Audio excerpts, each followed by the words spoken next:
Hello everyone, welcome back. I am your friendly neighborhood Prax. Welcome to the channel. And tonight it is Saturday night, so it is a Song of Agapia's Fortune, our high-level D&D campaign. And I have some wonderful players here to help me tell this wonderful story.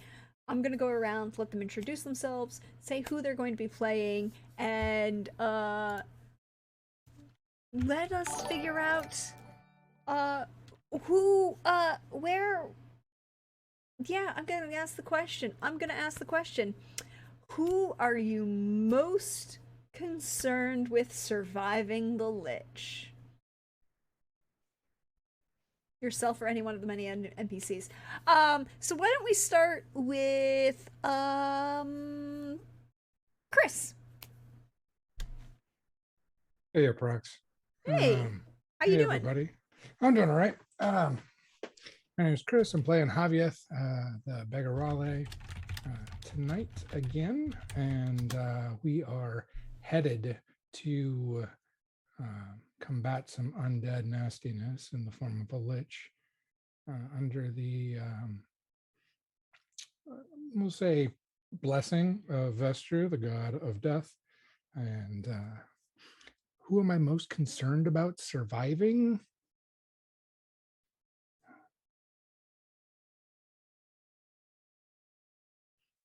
I really don't know. Javi is less concerned about that and just more concerned about how many healing spells they're going to have to cast. I mean, that is another question. How many healing spells and resurrection spells will you have to cast? Tune in at 6, everybody, to find out. Leads us over to Lynn. Hey, Lynn, how are you? How's life going for you? Doing good. Hey everyone, I'm Lynn, she, they, and tonight I am playing Fiorella Barrel Ember, Glamabard, she, her, and you know what? I think Fio's afraid that something's gonna happen to Viral or Adama, either one. Now there seems to be some sort of link. That's a little more worrying. It's always like a little daunting when you bring some of your best friends into battle. It's tough. Yes, and for those of you playing at home, there is indeed an NPC chart. You can see We don't want to lose a lot of really hot NPCs tonight. That's the only thing. I mean, that will be the question. Let's jump over to PB then. Hey PB, how are you? How's life going for you? Hi, I'm doing well. I'm excited. Tonight I'm going to be playing Tipian Van Tuynen, who is a halfling monk. And she is never fought a lich, so this is going to be fun. She's also never fought with a small army, so that's also going to be fun. As who she's concerned about dying, she is most concerned about the small armies. She's concerned about the people who are coming to help us with this dying, the people she doesn't know, the power levels of, who she considers to be just like normal people, the civilians coming to help us. She's most concerned about them because they're the most likely to die. I mean, would I do that? Hey Pope, how are you? How's life going for you? How you feeling? All right. Hey everybody, Pope here, Pope World on Twitter, Pope World on Twitch, and we're lurking all your streams, and great to be back with the Agapia crew playing Bandit vs. the Grey, both of us using him pronouns, and we have different concerns. Bandibris is deeply, deeply worried about Emin and Basri and something terrible happening to that. However, Pope has a very cyberpunk mind, and I'm worried about the healers getting ganked. Like there's target priorities when you're red teaming this, and that would be kill every healer first, then geek the mage, clean up the rest. So it's playing that version in defense mode of, okay, protect the healers, then protect the magi, then the frontliners. So yeah, different priorities. And the thing of it is, when Bandibus is at the helm, I don't have control. I mean, that could be a problem, wouldn't it? Yeah. That could be a problem. But I don't know if that'll be a problem or not yet. I am your friendly neighborhood Prax. I use she, her pronouns. I am here to tell this story and weave this tale based on this world that I have built and have populated and now have let my players run wild through.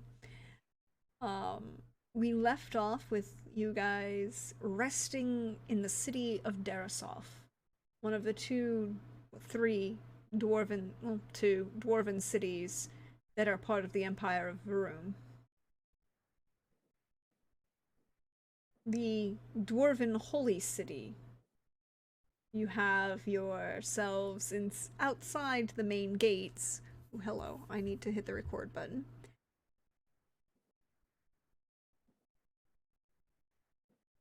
And welcome back to Agapia's Fortune, Season 2, Episode 9. I'm just doing this for the recording, everybody.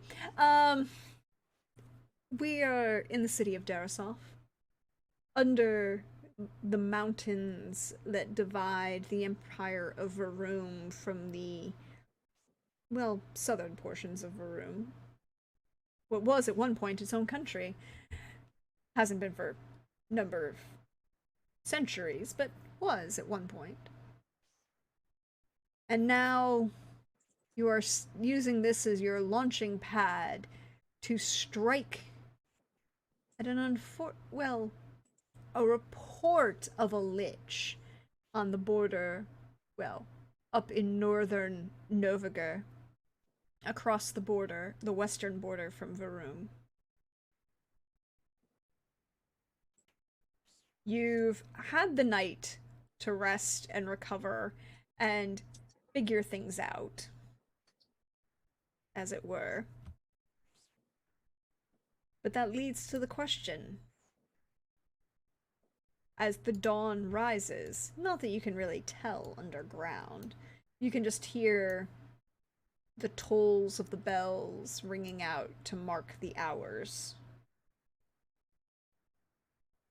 Big, heavy bronze bells that the dwarves use to mark the hour underground. The strike of a hammer that rings throughout the entire cavernous space of this market space outside the gates of Darasov itself. What do we do this morning? You have your accompaniment, you have your intel. What would you like to do? First thing, I would like to, Theo would like to, need the counsel of either Brandibus and Javi for something. Yes. Curious thing happened when I was meeting and greeting with some of the forces that were preparing. This was put on my person.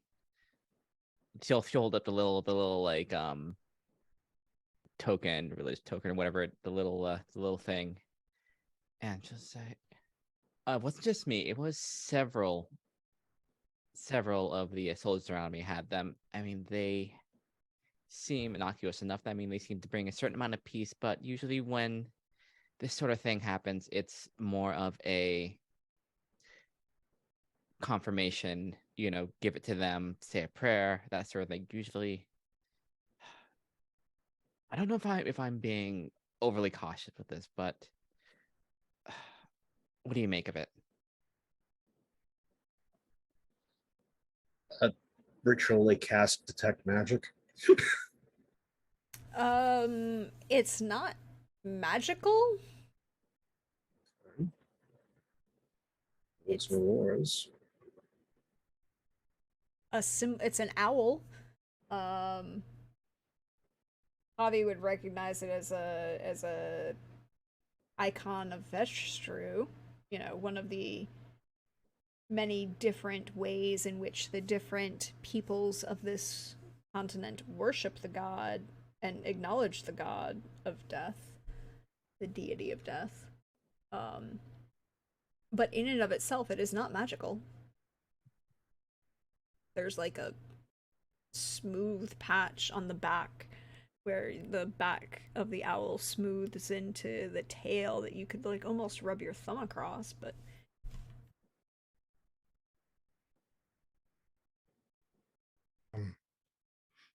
And you don't know who provided it.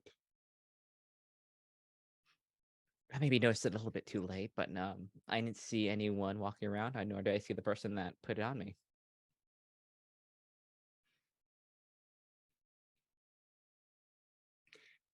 Is this anything that I'm familiar with? Do any of the friends have a habit of Um, passing these out? eh, not the friends per se. You could roll religion or history if you would like to, and you could roll at advantage because you know your deity. With a 23, or is that your advantage or 23? Yeah. So with the 23, these are stone. They're carved, or and they've been glazed, but they're like carved stone. Mhm. They don't look like anything that the friends may have given out, but they do look like totems, perhaps, or representations or prayer symbols that you might get from, say, um, one of the priests of Vestru in Darasov among the dwarves. They look like just traditional, like small, little tiny, and by tiny I mean like an inch, inch and a half. Mm. Worry stones almost as if or prayer totems or um that kind of thing. You know that there's a nominal tradition among the dwarves that kind of the dwarves' religious practices are usually closed. I mean, even you haven't been really beyond the gates of Darasov itself, right? Mm. And so the nominal traditions of the dwarves are kind of hidden, but you have seen a number of them carry these small statuettes or totems or figurines really that would connect to various other aspects of different gods of the pantheon. And in and of themselves, they seem to be this kind of, you know, worry stone, but also, a portable, carry the god with you and protection will follow. There doesn't seem to be any innate magic in and of themselves, but superstition and faith is a strong thing. Mm. They seem to me to be um, part of a common, I don't want to say ritual per se, but practice here amongst the dwarves to share the gifts of the gods through these little icons. Um, if there's no magics upon them, I don't foresee any major issues. Well, that's one less thing I think I have to worry about. I figured if it was nefarious in any way, either divine or arcane, I figure you are the two that would know, and that's at that. Before performance, you get very guarded about certain things, and with the scrying that happened on us, it's like can never be too careful, I guess. But this will make the preparation a little easier. That I don't have a little cloud going above my head when I prep with the other bards and get ready for today. There's a lot of things to juggle today. How about Glad you we two? could ease your mind, Ready for today? as I'll ever be. Mm.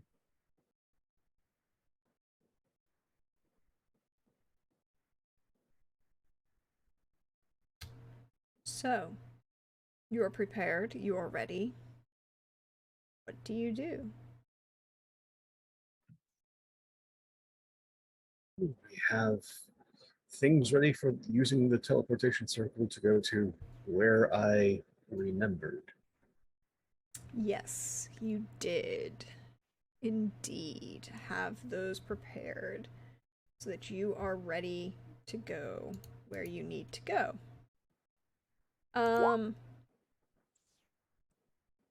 And you have the benefit of support from um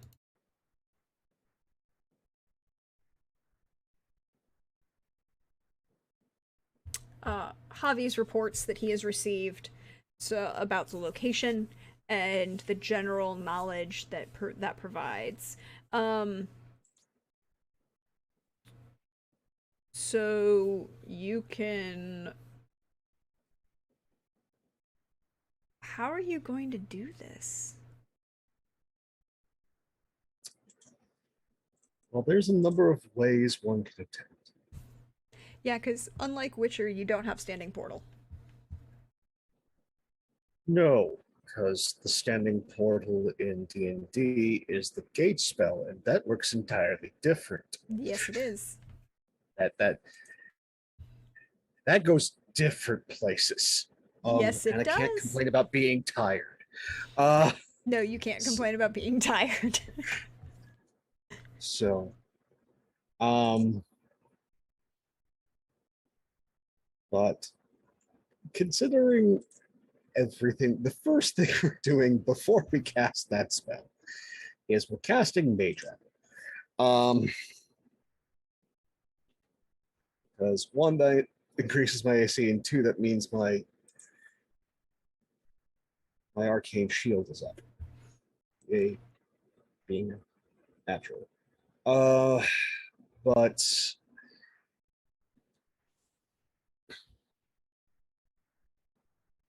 I can attempt to use standard teleport to get as many of us to that point using the teleportation circle as a stable anchor. Mm-hmm.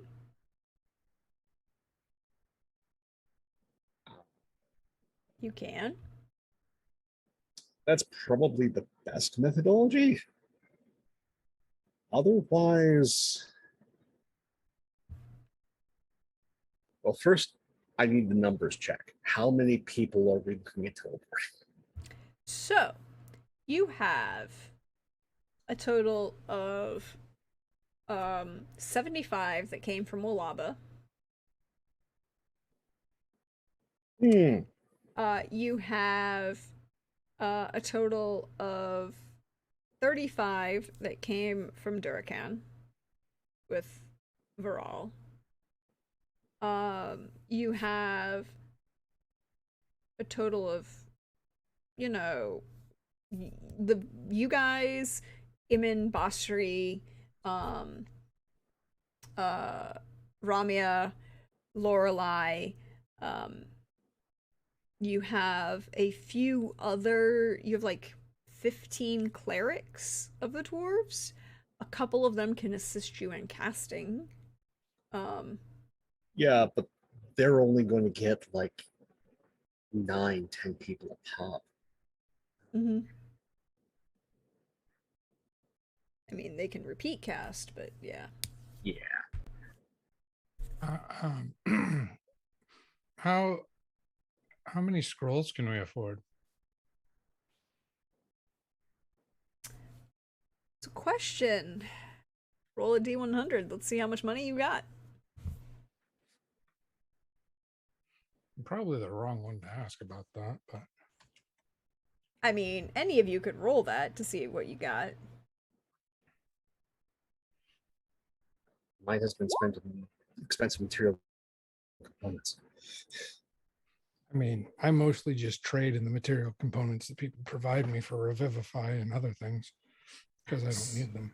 Yeah, so with an 83, let's go ahead and say you can buy 8. Okay. Feel good. Yeah, that's like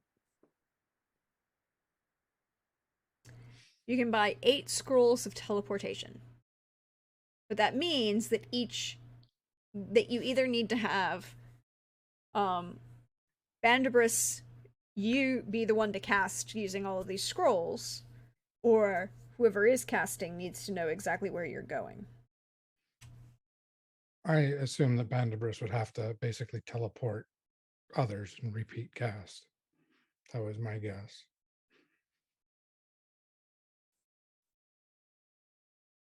Hold on to your money. Because I have a feeling that you're going to need it. Okay, we're going to go with methodology number 2 because we're dealing with a lot more numbers here.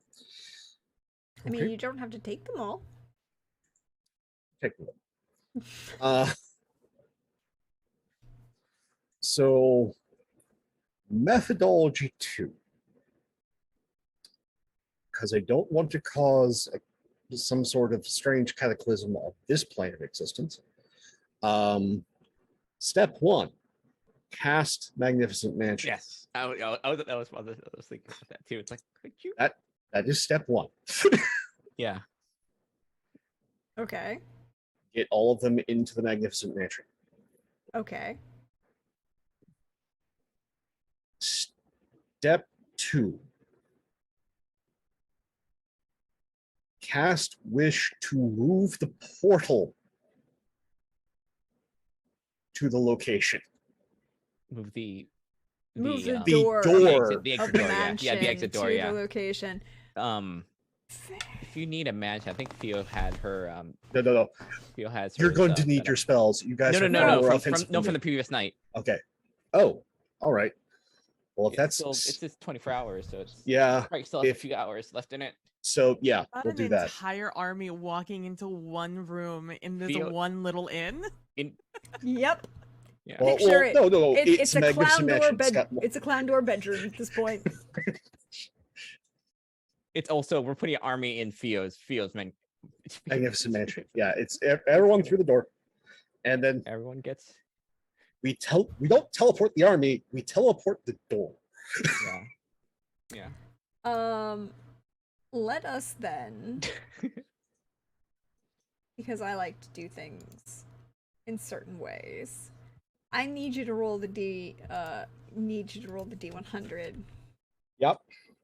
for 2 things. I need you to roll an Arcana for Wish. 20 on the D1, Hmm. and then Okay, so the 28 for the D100. You're good. You know, remember the location. You know where you're going. You will be within however close you want to be of that particular location.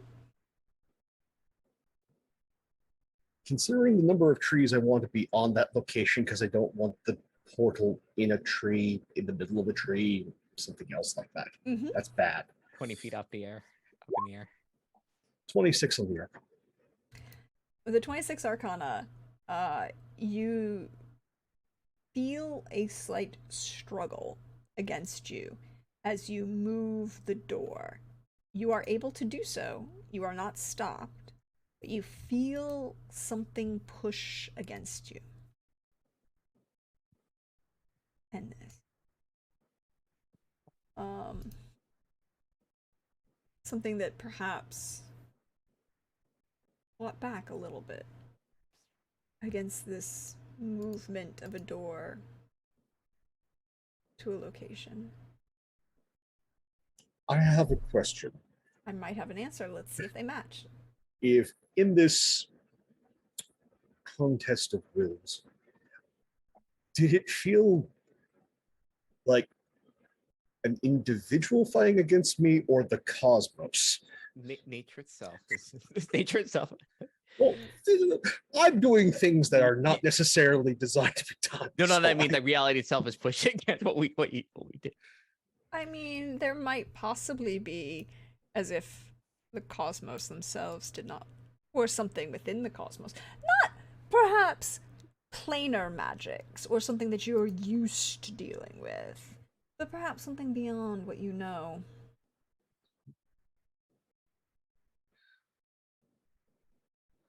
Gain a little bit of power, and now everything's fine. Okay, it should be there. Peek my head out the door. Yes, there is now a door. The door opens onto a path. I'm going to do one thing and make sure it works.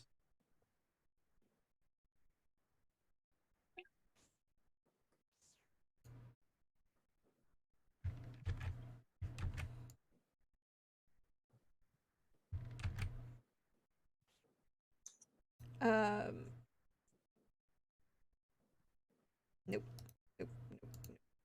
Come on. Do the thing. Do the thing I want you to do. I roll 20.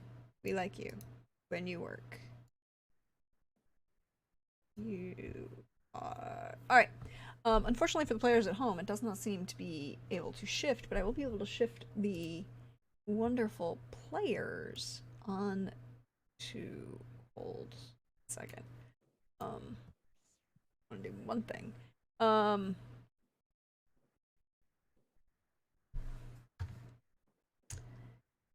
You arrive.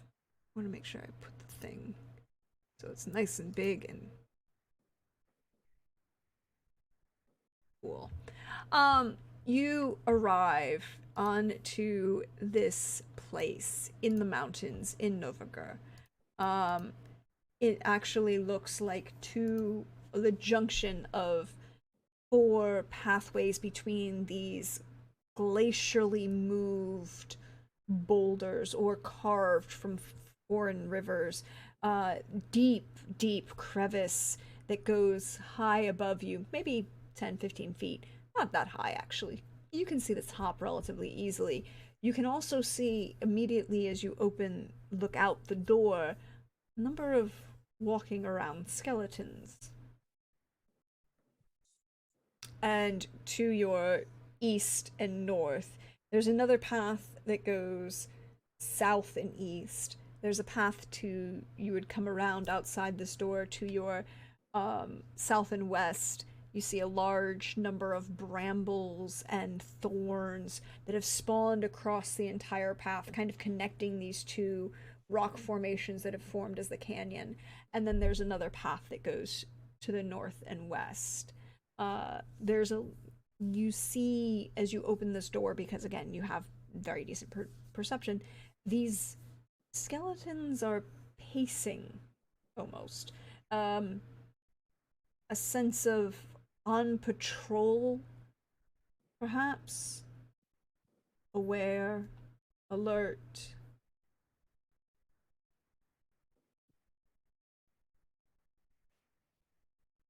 Yeah, quickly pop back in. I have news.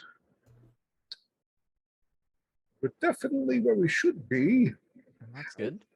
However, there are a number of skeletons just on the opposite side of the door, and I managed to put us in a ravine. There are a number of paths. One of them has a natural barrier, being some form of very dark and nasty looking brambles.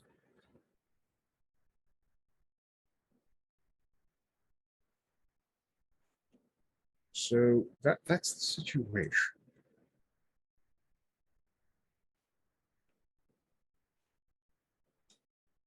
But yes, the skeletons are literally on the opposite side of it. I consider everything that, that's not bad.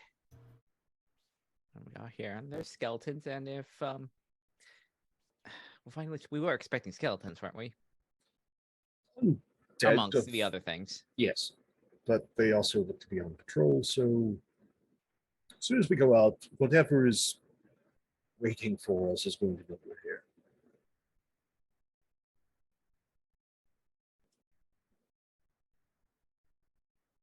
I mean, there is no subtlety and points to army.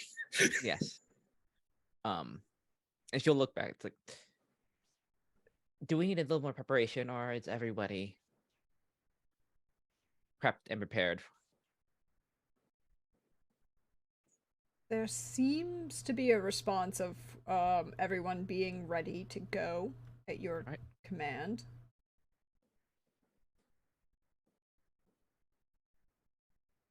All right. Be ready for combat. Well, let's get the show on the road then, shall we?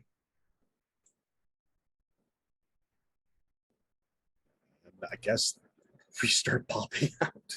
Well, no sense in letting anticipation turn to nervous energy, so let's do it. Okay, so this leads to my next question. How are you leaving this space? Who is going with you? Who is not going with you? What do you... Give me the directions. You have a lot of NPCs. I have a question. Yes. How many cavalry amongst these? Just have them go. Yeah, just have them go. do we have? Because it's pretty much go one way in the ravine, you go the other way in the ravine, out this way. You Let me just don't let have a them- cavalry. No horses? All right.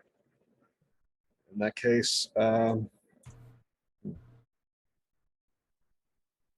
Debian, you warmed up? Yes. I'm always warmed up. I am absolutely ready. You see me stretching my arms. Okay, I think we just send Tibian and the 75 out first. Absolutely. Before we walk out, I'm going to cast Detect Magic using the rod. Okay. And I will walk out and well, I guess I'll count. I was gonna ask, but I can see the map. You can. Yeah, and you once you're outside the door, you can see everything that is on the map Okay. that you can see now. I'm assuming I'm going towards the skeletons to start with. Yes, Or there, Yes. the door opens. I should put a marker on where the door opens. Essentially, I wanted to send one of us in case these skeletons are just skeletons. That's the side that the door opens onto. Okay. Vanderbilt having told us the lay of the land, I direct the 75 that, about half go towards the right side, and then the other half go towards the left side. And I will go towards the left where there's the larger amount of skeletons. And as soon as I walk out, I'm going to attack this one right here, the one at the bottom. Cool. Right? Just to see how strong they are. Cool. with- Detect magic up in Means case there's they're- any trickery out here. Okay.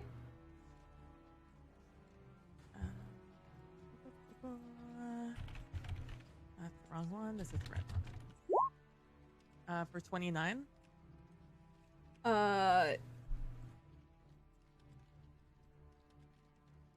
29 will definitely hit. I mean, they're skellies. If that's what you want me to think.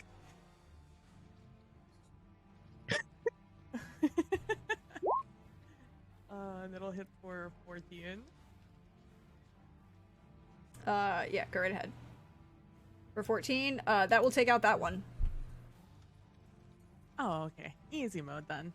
I will take another step. I probably don't even have to, but I will take another step forward, and I'll attempt to attack the next one up to the left of it. I guess up to the right. I guess depending how you're looking at this. Yeah, up to the northeast. Yeah, Okay.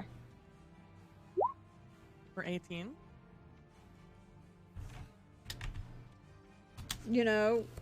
Sounds like a plan. You only have to hit a 14, guys. Oh, okay. Oh, 11. Mm-hmm. Yeah, there you go. Okay. And that one's I still will- technically alive.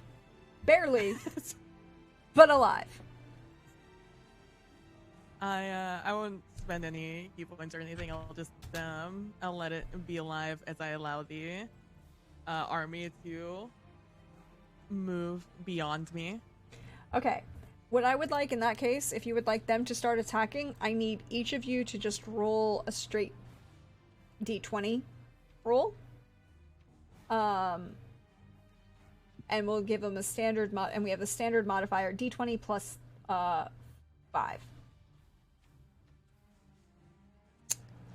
We'll see how many hit. Is that Click each of D20, right? us? We rolled a Yep, D20. each of you. Just so I can moderate how many times I'm rolling dice tonight. So half starts, what you see is this horde of large orcs in armor, moving and dodging, swinging swords, staves. A couple have this heavy mallet. or mace start going up to the northwest. They start going to town on the skeletons that are in front of them.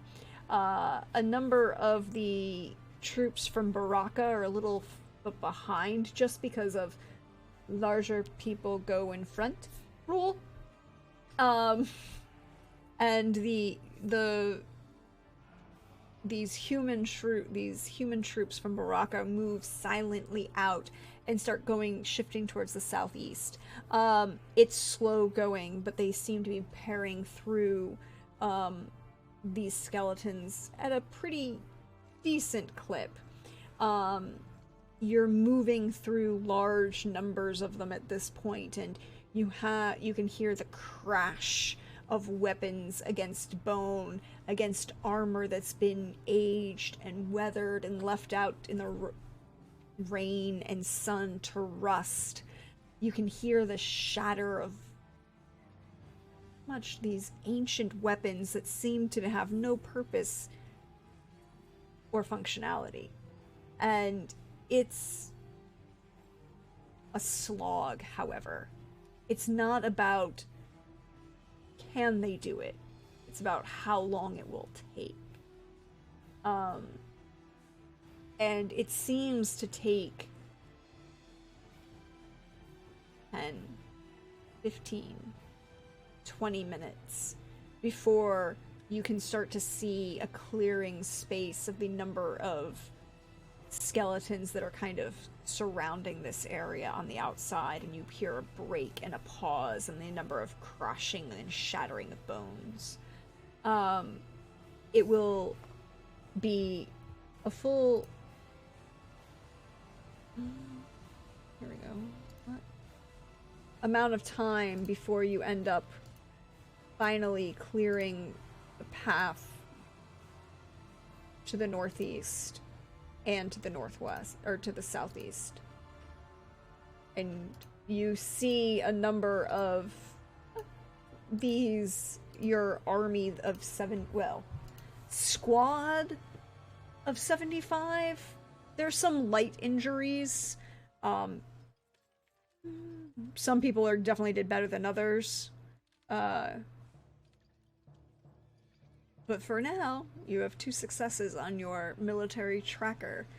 I'm using certain warfare rules that I have gone through and adjusted. So this will also count as a skill challenge. This is your first even split. No, not a full success, but even split, so it counts for 1. You need a total of 6 out of the 8 possible skill checks to have your army of bards, orc warriors, clerics, and human warriors defeat any low-level undead that might be around. To clear out the entire map, as it were. You have 1 success at the moment. Because you split the difference on the skill check. You need 6 out of 8 to win. I'm gonna take a moment to just look at the remains of one of the skeletons. Mm-hmm. And see if there's any, like, insignia on any of their old, battered armory. Ooh, go ahead and roll me investigation, please. Anyone else who wants to participate can, or you can let me know what you guys are doing.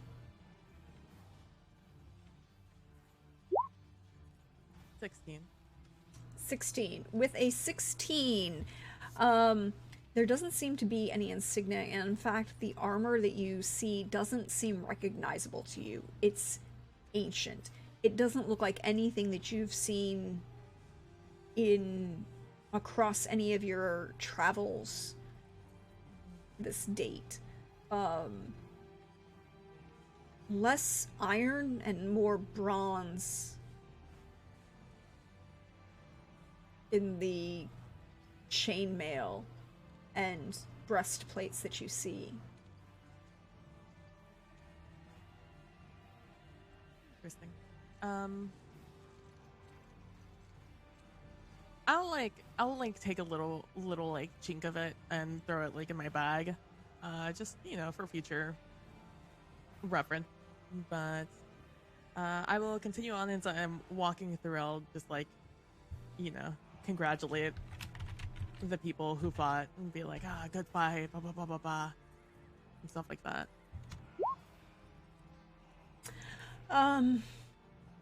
You've cleared your path out of the door to the northeast and to the northwest. There are paths through this kind of picture two U, for those of you at home, picture two U's that kind of meet in the middle of two caverns, with paths going northwest, northeast, southwest, and southeast. There's a small rock that goes in between the paths to the northwest and then southwest. The path across to the southwest is grown over with brambles and thorns. Looks like a briar patch. It's grown up over and connected these two rock formations that kind of have come down. These pathways seem to be both natural in the sense that they are caused probably by some sort of mountain flood surges, spring surges and snow melts to kind of wash away, but also probably are taken advantage by a number of animals that have kind of become animal trails and useful in that sense. But where would you like to go?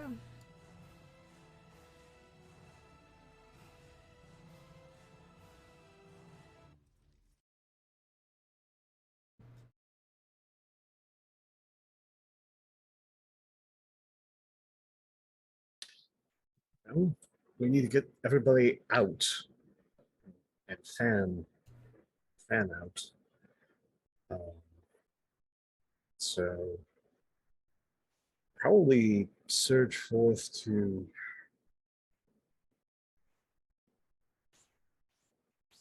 the northeast.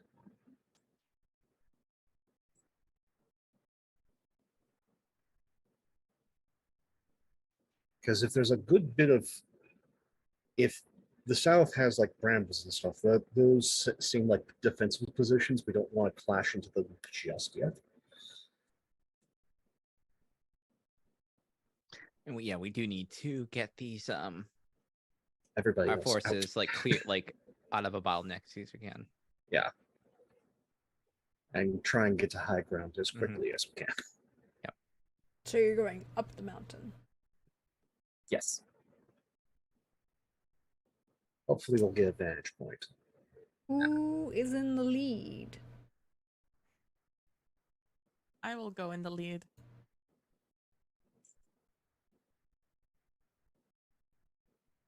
All right, Will so volunteer. you volunteer. Could you just put your generic icons on the map for me, starting at your doorway, so that I have a general path of passage? Oh my gosh, I actually remembered how to do it. Let's go.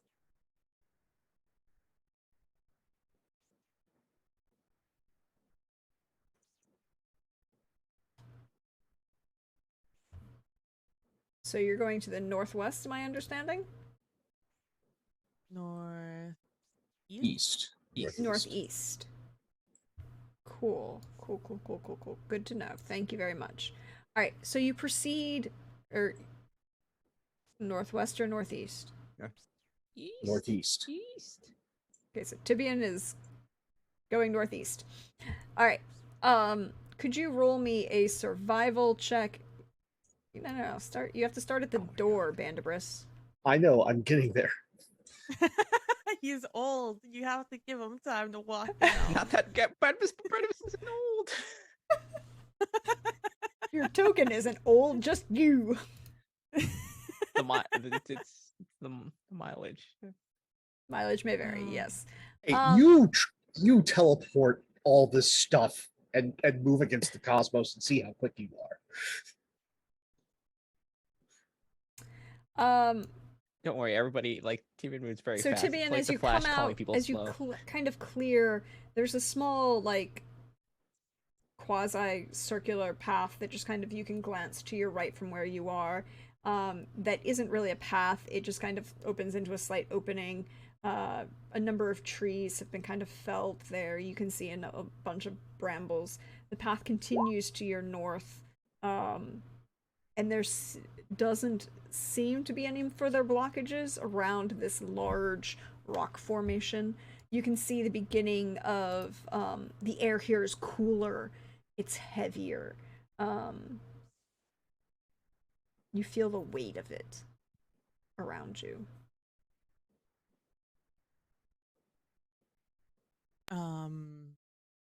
As I rolled a 21 on that survival check. As So- we go ahead. As you are making your way, you are not going to be hampered by any of the rocks or rougher terrain that's going to kind of, because again, this isn't really a path per se as a dried out stream bed. As we I move forward, I will keep an eye for any traps or any anything that could be harmful, I guess, moving forward. There aren't any traps that you can see. You can roll me an awareness. Perception.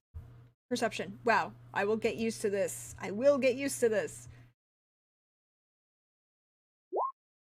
Oh, that's 29. 29. To your north in the trees, you can just see the slightest shift that doesn't seem to be natural in the tree itself.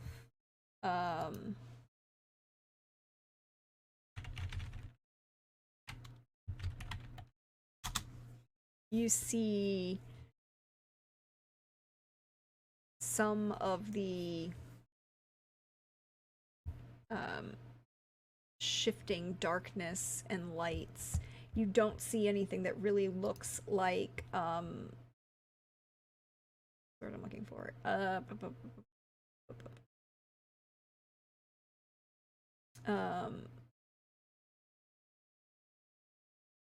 You don't see anything that looks like animal movement. This looks like something else.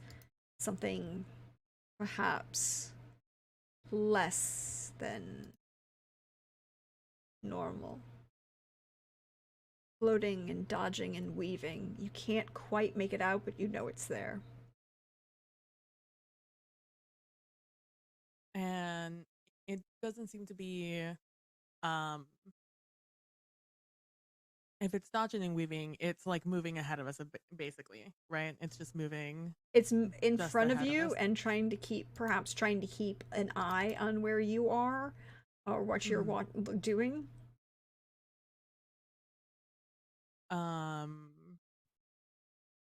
I will tell the closest soldier to me to send word back to ask for the Vegarale to come up to me. Come up front, I should say. Javi will go ahead and do that. So you're gonna move up. Okay, good. It is working for everybody's tokens are now working for them, right? Yep. Cool. As Javi comes up, I will say there is something in the trees ahead of us. It has been with us for the past X amount of time. It seems to be keeping track of us. And I'll glance up in the direction where I last saw it, but not give anything away. Mm-hmm.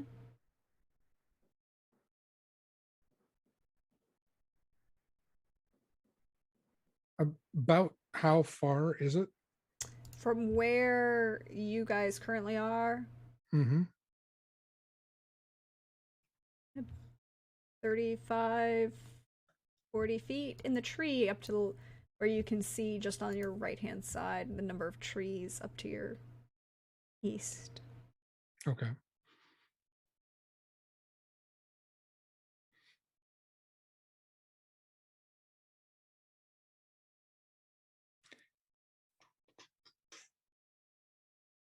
How far up in the tree, from what I gather?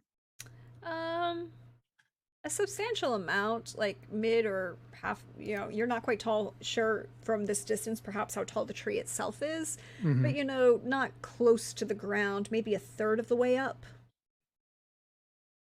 At most, perhaps between a third and a quarter, depending on perception and, height.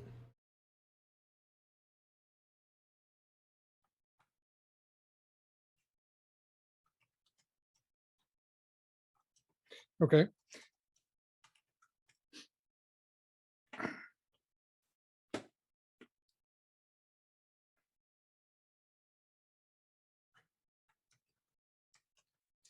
I think what I'm going to do is, or what Javi's going to do at this point, um,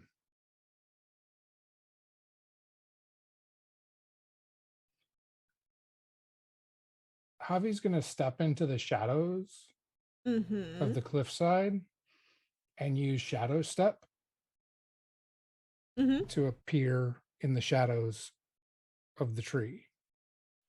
Okay. At the base of the tree? We're going to go with the base of the tree. Okay.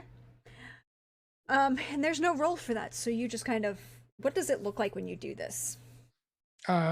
You'll see Javi kind of like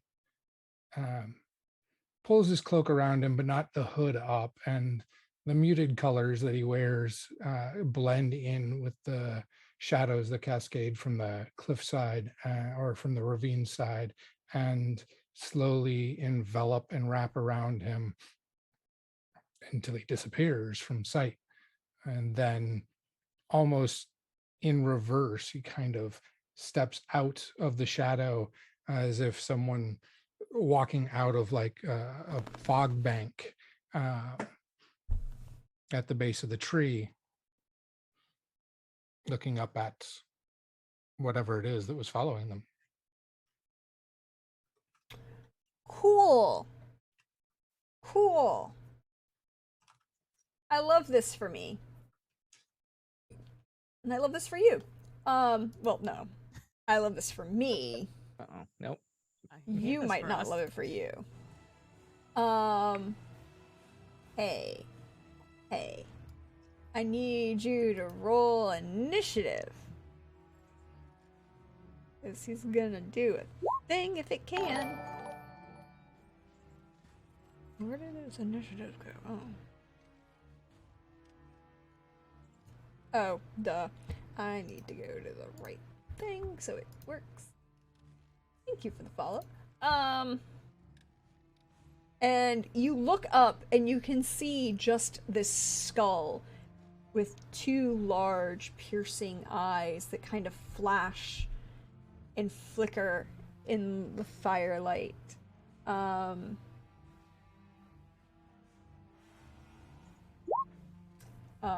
And it's a 9.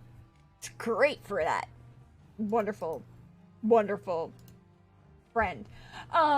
You get to go first. As it's, maybe 10, 15 feet above you at most.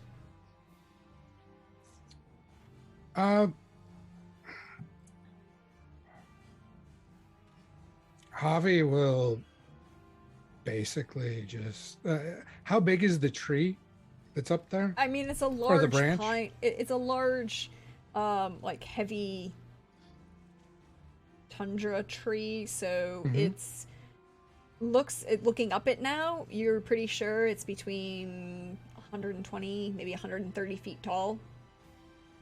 And it's only, say, 10, 15 feet above you. 10, 12 feet above you, let's say. And how large are the branches of that?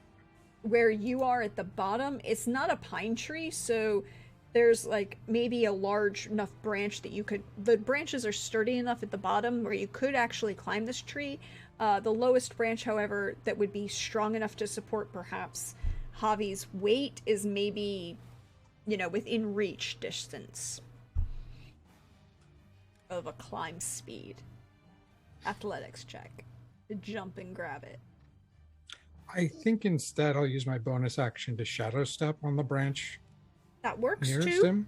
That works too. And then I'll spend a key point to attempt to stunning strike it.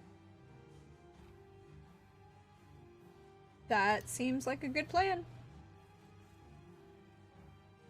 So let's go ahead and cast Fist and see what happens. So you cast Fist at a 22. That will hit. It's just a small little thing. Skull. It's there. For 8 bludgeoning and 5 divine strike. Oof. Does not like that. Does not like that. Yeah, actually doesn't like that. But it's turn now. If it can be affected by stunning strike, it needs a con save. If it can't, Con save. Can it be affected by stunning? That's what I'm looking at right now. It doesn't say it doesn't, and it's not one of its immunities, so I don't know why it keeps rolling 2, but it does. No, it is stunned. You have stunned it. Okay. So you are, you have a stunned floating skull above you. Or next to me, kind of. Yes. Yeah.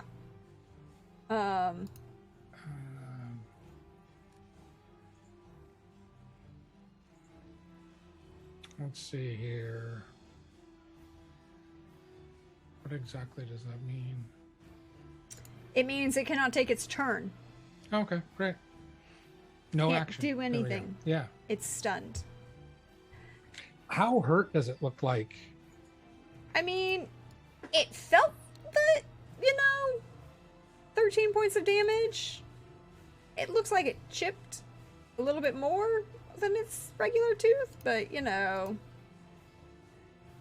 it doesn't look incapacitated.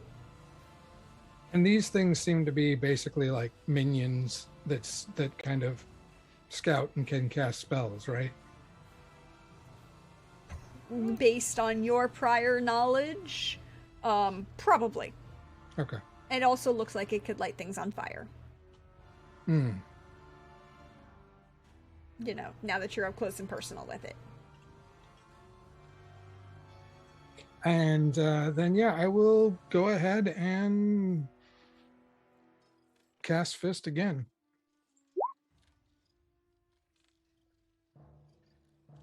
Dirty So, 20? I mean, you get automatic, because it's stunned, you have advantage. Oh, okay. I mean, and I guess if you hit, it's an auto crit anyways, right? Let me double I check. don't know if it's an auto crit. Let me check that about stun. Let me check about stun. Stun. Oh, wait. Stunned. A stunned creature is incapacitated, can't move and can't speak. A creature automatically fails strength and dex saving throws. Attack rolls have advantage. An incapacitated creature can't take actions or reactions. So, yeah. It's not auto crit. You just can't. It's a 22. Yeah. Oof. It definitely looks like it's, not happy. You can see a couple cracks going through its mandible and, things, but it's still holding together. Then I will use my offhand or my bonus action to cast to use Flurry of Blows.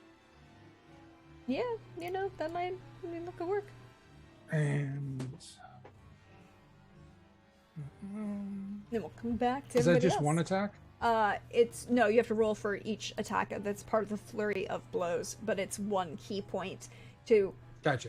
have Make two of them. To make two of them. It's been so long since I did anything Martial? melee. Yeah. Both of those will hit because it's still stunned. It's still stunned. And so there's the first one. 9. 9. Mm-hmm. And then 27, 6. It's another 15. How do you destroy this thing? Javiel basically he jumps up there and stuns it, and then strikes it 3 times. And the last one, he kind of just grabs it and jumps down from the tree, sticking it beneath his feet as he crushes it into the ground. Love it. What are the rest of you doing as this happens? Watching, making sure that the Javier won't need assistance. Probably maybe even 10 feet into a run, a jog towards the fight, until I see Javier absolutely ride this thing out of the tree. And you don't see or hear anything else in this moment.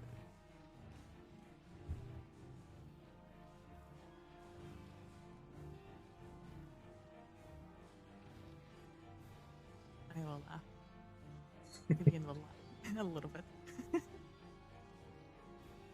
Continues forward. So, what the rest of you do? What are you doing? Making sure everyone's out of Magnificent Mansion. Everyone is out of the Magnificent Mansion.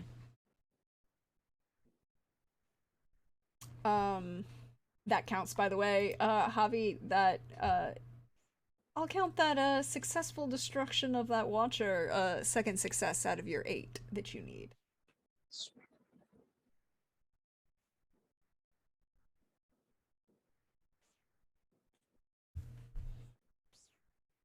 If Javier comes back through the army past Tibian, she will give him a high five. High fives, Tibby. Well, that one didn't get a chance to alert anyone. Very good job. Very cool, also. So many cool points on that one. Thank you. I don't get to do that very often.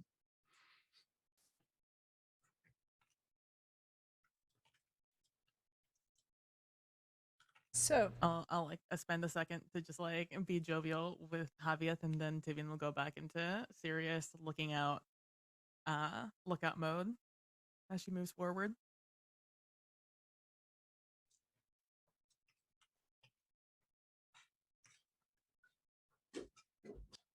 you make your way proceeding north. You don't feel like or see anything that looks like a threat on this path to the northeast.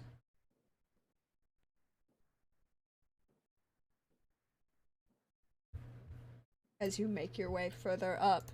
Is everyone going the same way, just so I know?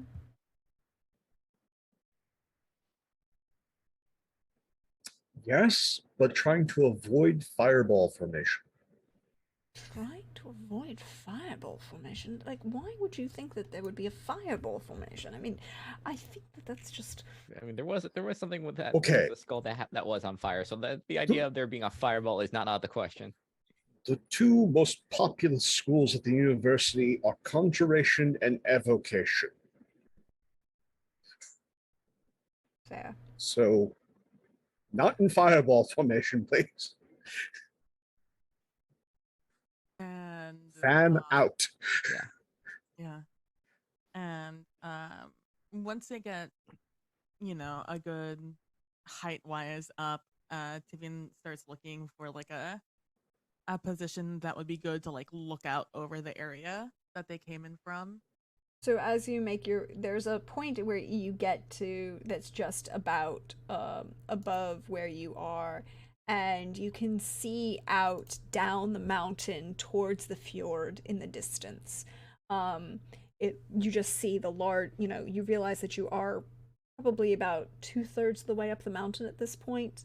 Um, and you look down and you can see the fjord below you.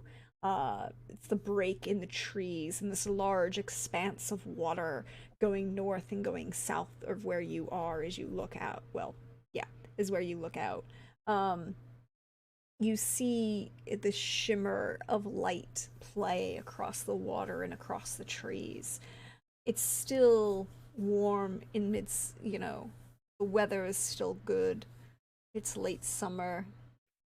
Trees are heavy, covered.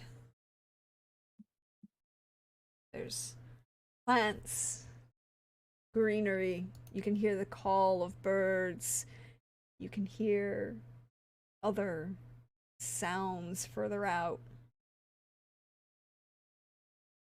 Looking at this fjord from this angle, does it look familiar, or look similar to anything that I saw, or the side of vision I was given of the area, um, and Darius was in? What you looked like for Darius looked to be mostly underground. But it pulled out so I could see like, oh, it's a Yeah, so you could mountain. see the mountain. Yeah. It looks like you're in the right place, right? Like you know Mhm. that you were in the correct location. You're just you think you might perhaps be north of where further up the mountain. There might be a path. Mhm. There was a passage, perhaps. Like it's not that I don't trust my wizard and their teleporting skills. It's just that, Trust but verify. you know, yeah, exactly. Trust but verify. And make sure we're going in the right direction, you know? Because we really just said, that looks good. Let's go that way. Um, and so I will, as like the back of the army kind of like catches up, um, with where I stopped, uh, I will gather with Bandibris, Javi, and Theo and just do like a little checkup, make sure, we're all good and we all know the plan now that we're all out of the mansion.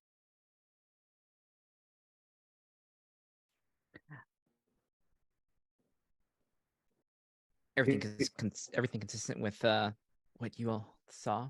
This is the right place, correct? For the most part, maybe a little north, but basically. So we proceed south then. Yeah, right? Well, we were a little north of the location you said? Yeah, you based on your judgment, and it's not. I'm sorry, I've used north the wrong way. That was me as a GM using north the wrong way. Sorry, had this moment of reading. Like, I know maps. I read maps all the time. It wasn't north. You think you need to go further up the mountain from where you were. Okay. And I used I north the see. wrong way. You are I see. on probably, if you look down at the fjord, you see the same general point on the fjord, but the angle is such that you think you need to be further up the mountain. And I used north instead of up, which I apologize for. I should have known better. I do know better. You're you're good. Um then we'll yes, it looks like we're a little bit down of where I think we should be. So I further north Okay, so up the and mountain. we'll get, yeah, further up the mountain. Keep an eye out. We've already seen uh one thing watching us. It is not out of the question that there are many more things waiting for us. So eyes up, or to the side, or anything to avoid certain magics. Yes, everyone's in groups. I've made sure that the bards are spread out within all of the groups to maximize the amount of morale and control we can use. I like it. Very smart. So this leads me to my next question. You're spread out, you're around. You're making your way north. How are you proceeding? Are you attempting to be stealthy? Or are you just going up? Avoiding fireball formation, as you said. I don't think this volume of individuals can be stealthy, also given the armor they're wearing. And the path we were taking Yeah. doesn't seem like the quietest one. So, carefully. Yeah, the cautious way. We're approaching cautiously. Cautiously. Which means... Quietly? No, just Okay. cautious. Because I think that We're might not think. 'Cause I quiet. think that would change the way. I think Theo is gonna just gesture with the other bards to like kind of have like a beat going on, just to make the marching a little more just to create tempo, just kind of like get that walk like a steady walk. Also, I don't know about y'all, but Fio's dressed up to this. She has an outfit specifically for these things, so it's combination of like it's mostly kind of like that beetle shell kind of blue that kind of has that iridescent quality to it, but Yep. it's armor that's kind Yeah, of Valkyrie / bird like, but it's armor that someone has basically taken to like the Met Gala, so it's like it's still like pretty fancy looking, like very flowy fabrics to it. I want to see this at the Met Gala. Yeah. Hi, thank you. Yeah. But the way that she's dressed is to kind of like she is the lead for what the other bards like, so I think they're mostly there to kind of like follow like what stuff they're supposed to kind of like what music we're supposed to be playing, what instruments kind of like get like just to be kind of like conduct battle a little bit. Mhm. So she is gonna be close to the front, but she's also gonna be very visible to everyone. Okay. Close to the front, but very visible. Cool. Good to know. You make your way north. You come through... Hold on. Which one? Oh, there we go. You come around through the north path up the mountain. I'm going to use north, south, east, and west for cardinal directions on the map because it's a 2D map, but you are going up the mountain, right? Yes. Yeah. So as you emerge from here, and I'll make sure to always put a red circle where you guys start on the map. You can see that there's trees and a pathway that branches to the east and to the west. There's a large number of brambles and thorns, overgrowth. Can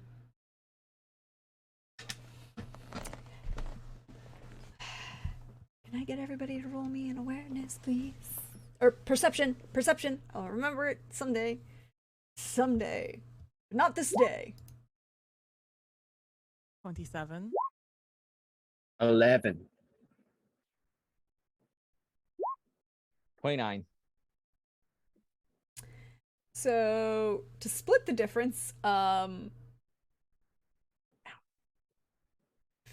Theo Great. and Tibian, you both see movement on...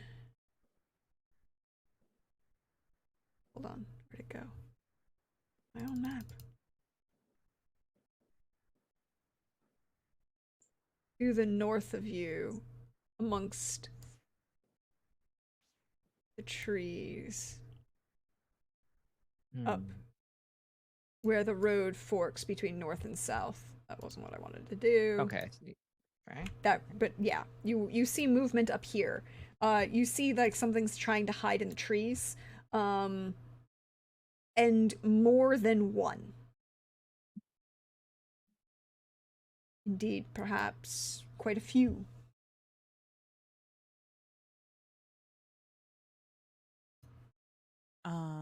I will definitely. Is anyone close to? Are we all like at the front now, or? I mean, who is in the front? You've got a large number of people behind you.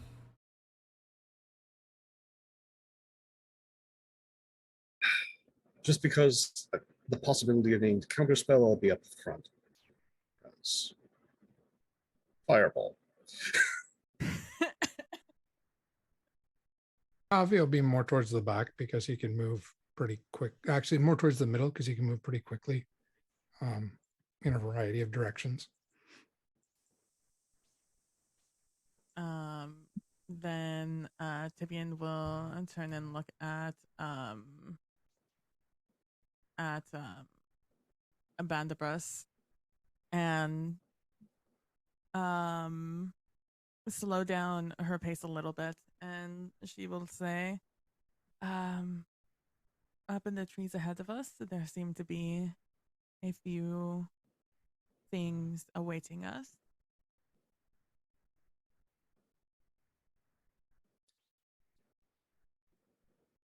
Okay. I would like to try something. Okay.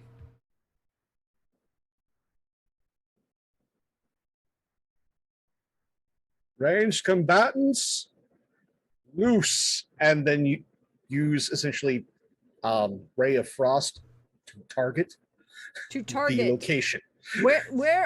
Give me a point at something that you are targeting. So I know where you're targeting. Okay. And then you have ranged combatants. You have a large number of them. Yeah, so you said the trees just north of us. Yes. About there, right? Yep. Okay, but in the trees. So Yep. we'll say like towards the left, or I should say west tree in that center section. Yep. Firing into the leaves there, whatever's there to pretty much fire forth accuracy by volume. Okay. So 24. So with a 24, you will definitely hit. And you will see then emerge from the trees a few, perhaps more skelly friends. Because their skelly friends come out to play. Sorry. You will hit one of them for a 24. Go ahead and roll damage. 20 cold. Okay, well, he's gone. Thanks. His buddy's there. And could I get each of you to roll a d20 plus 5? Again, this is see how your army does. Loose. If Fio's playing, can I use Bardic Inspiration for? Yes, you can use Bardic Inspiration on whoever you wanted. I will. Can I use it for this roll? Yes, you can use it for this roll. You have a Sweet. number of bards. You have enough Bardic Inspiration. Yeah.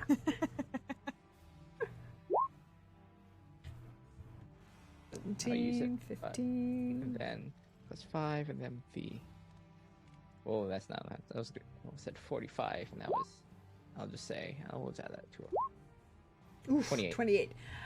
So you will then see a number of other things kind of appear before they are immediately killed. You have some more skelly friends who unfortunately end up dead. Quickly and unfortunately of a, quasi variety. You see them all die.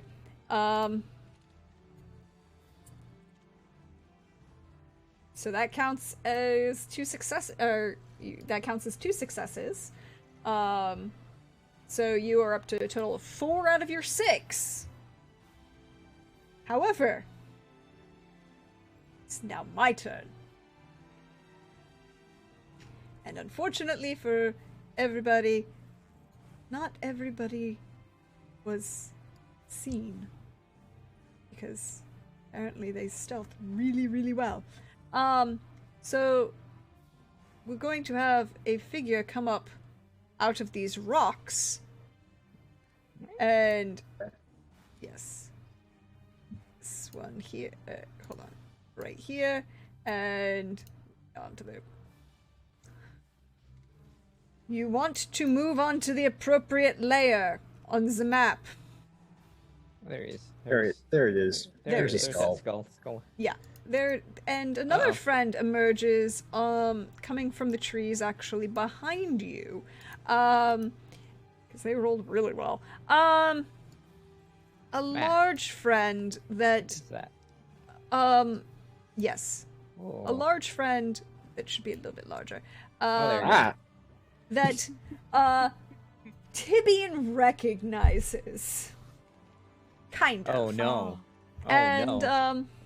Oh no. so your floating skull with flames shooting from its eyes kind of is going to hover around you and is going to make a multi-flame attack because it can I mean, that's fine. against Tibian and one against Bandibris.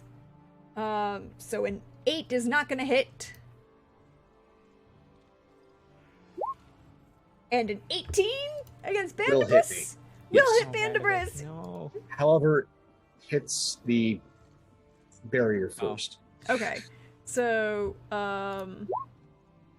let's take the 12 fire damage. So the 12 will hit the barrier and reduce the barrier from 39 to 27. Yes, and now it's kind of floating there. It's chilling. It wants to enjoy your company, but the other large friend. And by that I actually mean large. It is large. Growths of thorns and brambles and vines emerge from the trees and start to shift course towards you. And it will make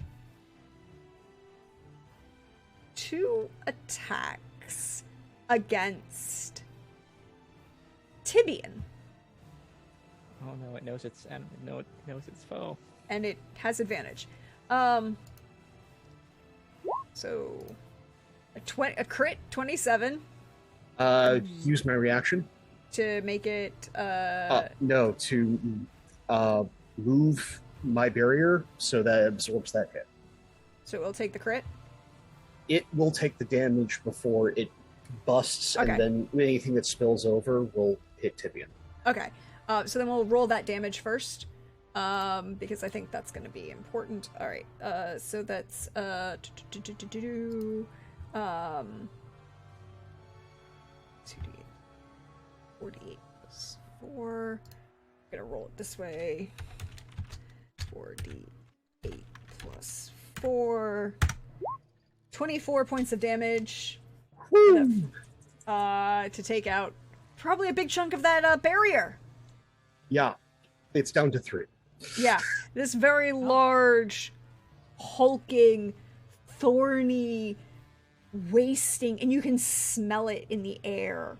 This decay and rot that seems to be both natural and somehow not emerges around you. It's going to move up closer to you.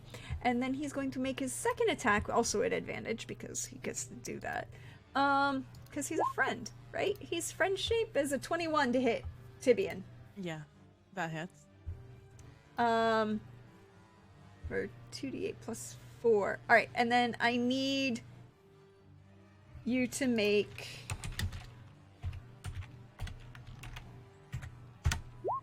an opposed...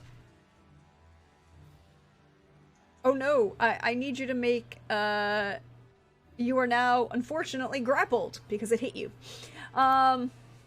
You are now grappled. And you are now being you are being engulfed, which means you are blinded and restrained and unable to breathe, and must succeed on a DC 14 Constitution saving throw at the start of each of your start of each of our friendly neighborhood shambling mounds turns, or take 13 bludgeoning damage Yeah, around. good. So, you are now engulfed Cool. by a Mm-mm. shambling mound of plants that want to eat you. Hi! It's now your turn. Do We're just I gonna have use options? popcorn. We're just gonna use popcorn initiative for this. Okay. So we'll go around in just starting with Tibian, and then go Tibian, Bandibris, Javi, Lynn, or Theo, if that works for everybody. Just go around the map as Do I have an option here? you can attempt to escape the grapple with an athletics check,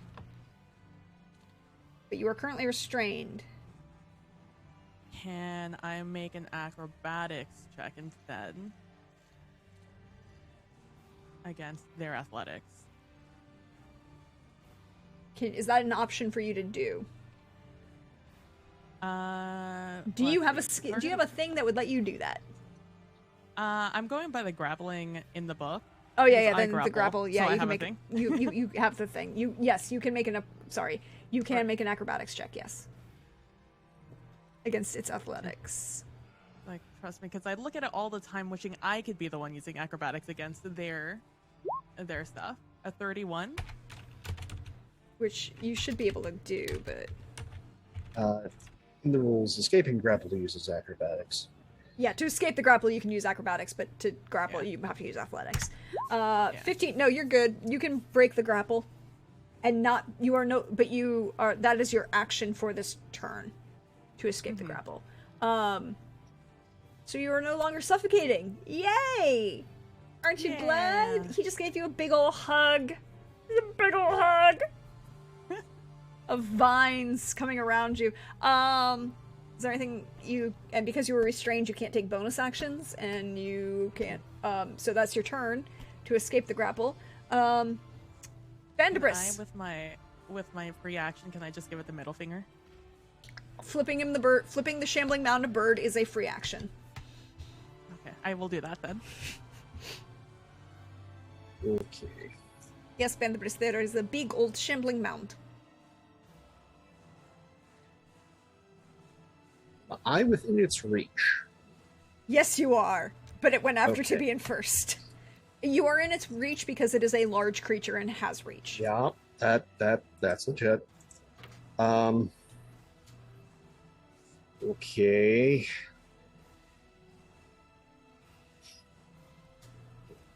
Some options. So we'll just go with the defensive ones. Casting greater invisibility. Uh-huh. Goodbye.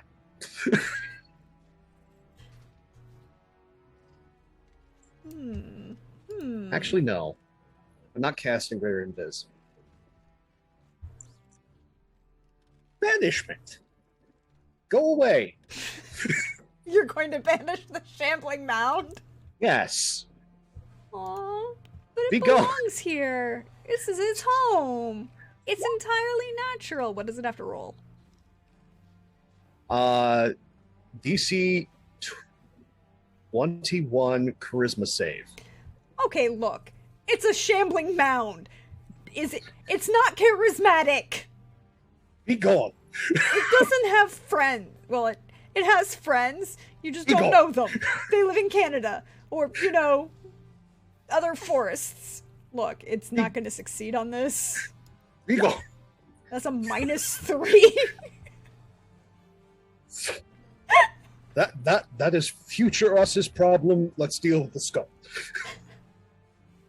Cool. It is currently gone.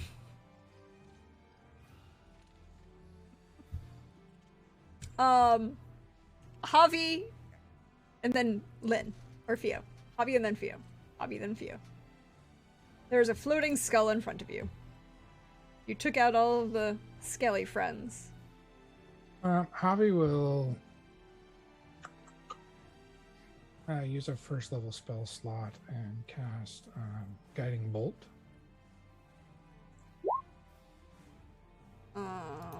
That will hit. And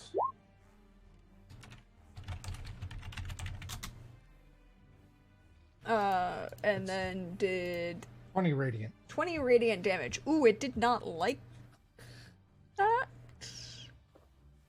And Theo now has advantage on it. On any attack that targets it.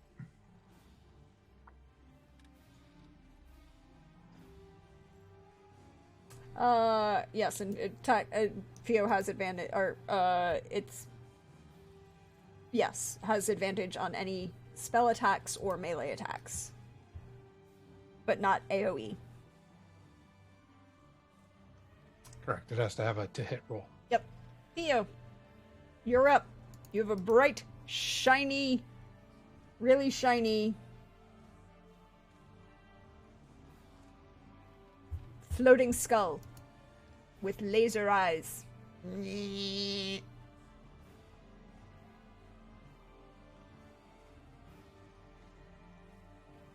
You're muted, Lynn.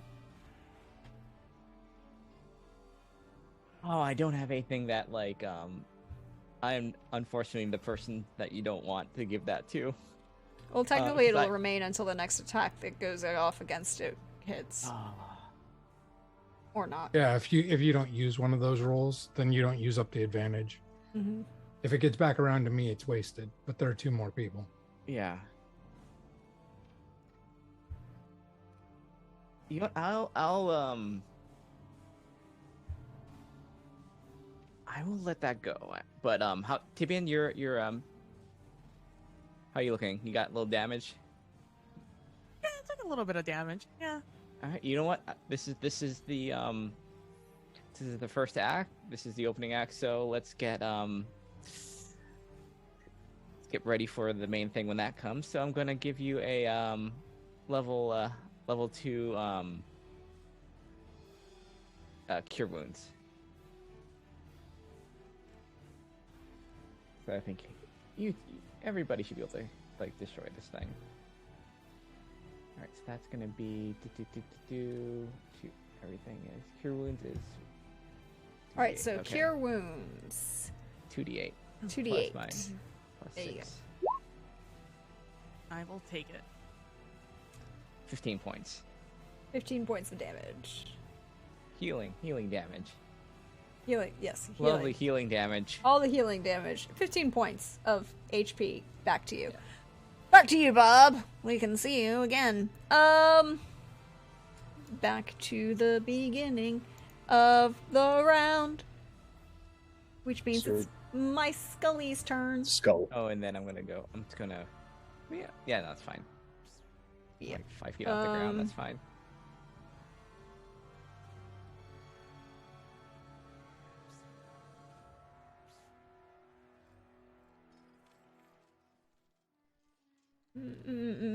Cool. Skull's turn. Skull does not like any of you. So Skull is going to, but you seem to be oh so nice and do a thing for me. So Skull is going to do this and cast this. Counterspell. It's like, oh, You used your reaction this round. You imposed the shield on PB. On Tibian. Right. counter spell.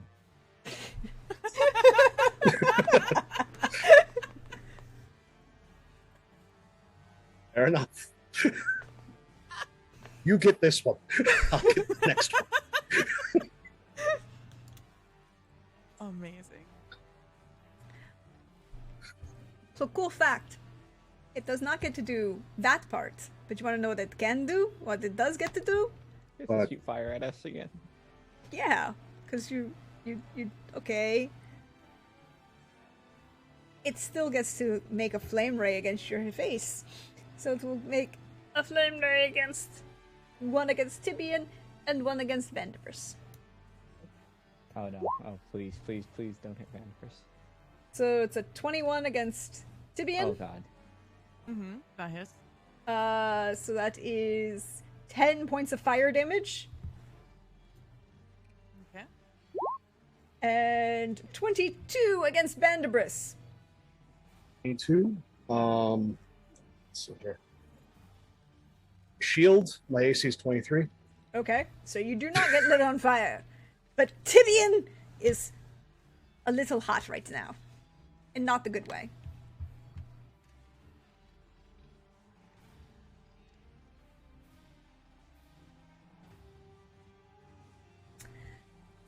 So, and then it will lift a little bit further up, but it is just, hovering kind of thing. That's its turn. And then our friendly neighborhood plant can't come to the party. It's somewhere. It's It's sad. also- Don't know where it is. It's sad. But that means it's Tibian's turn. There we go. Hi. Hello. I am going to hit this thing, this flaming skull ahead of me. Yes, and you have advantage because it's still lit up with the guiding bolt. Awesome. Because no other attacks were made against it. 26 Will definitely hit. Hell yeah. for 12. It doesn't like that, but it's still floating around. All right, another attack at 28. Still there! For Still 9. bobbing! Unhappy. But it's like, like when you push something down, like bobbing for apples, and you push the apple down a few times repeatedly, it takes a couple extra seconds to bob back up. It's now Then bobbing I a little slower. shall use a key point to flurry of blows to this boy. 21 and 15. Does the 15 hit? Yes, both of those hit. It's a flaming skull. It doesn't have really high AC. It's just there. One more damage. Ooh, but you will 21. kill it with that damage, though. just You will finally. It is no longer happy. Doesn't it's like it. unfortunate when like everything's a headshot. If you're like this thing, and everyone just gets punched by two different monks. Two different monks basically punched the hell out of these things. Monks seem to be taking out these. All right, so that is now. You are now at 5.5 rounds of your skill check to clear the area. We feel pretty low, our friend.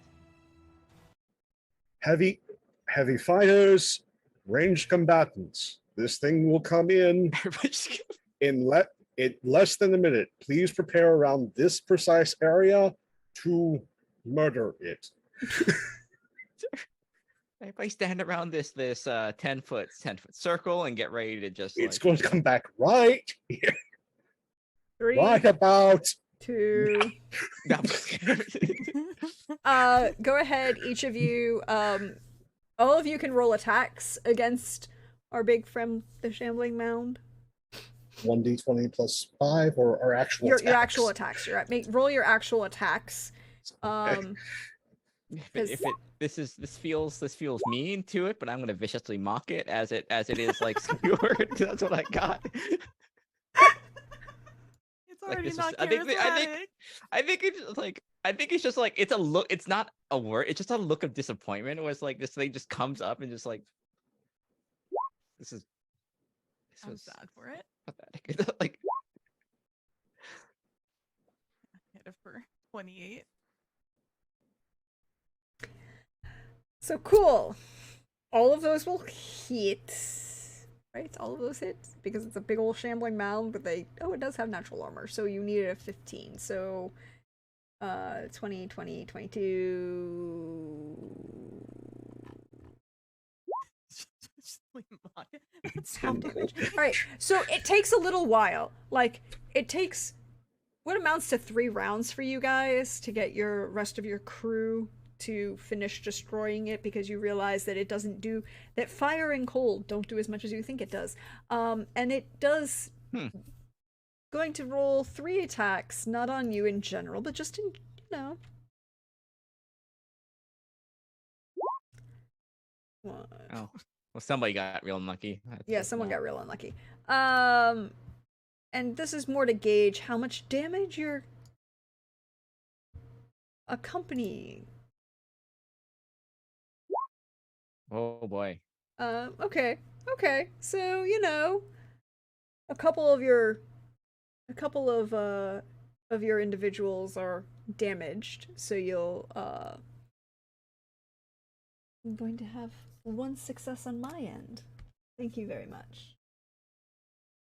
Making a note. There we go. Wait, question. Would that viciously mock do something with that? Not really, because it's not. You can if Okay, you want. yeah, I mean, yeah, it's not. Yeah. It's not like it's trying to escape, and it's here. Okay.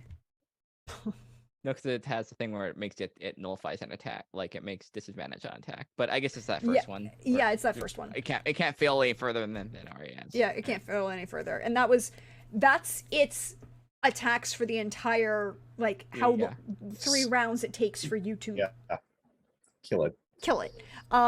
With its regeneration, among other things. So castle round up at 5th level. There you go.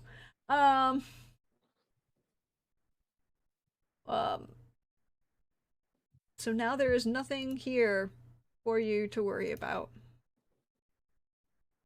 They're all gone. There is a path to your northeast, that's and a path to your northwest,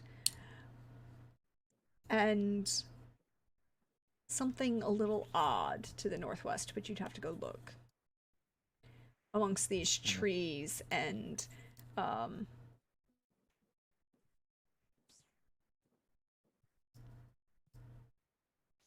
should check out the odd looking thing over there. Northwest. oh, Nightbot, calm down.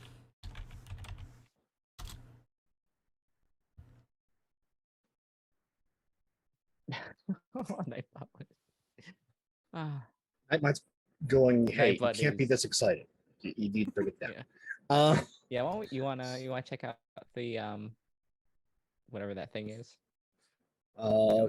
Again, I leave this to Tibian because you had the Yeah. vision. Yep. Sure. Why not? Yeah. I'll go Check check it out the out. weird thing. I'll go check out the weird thing.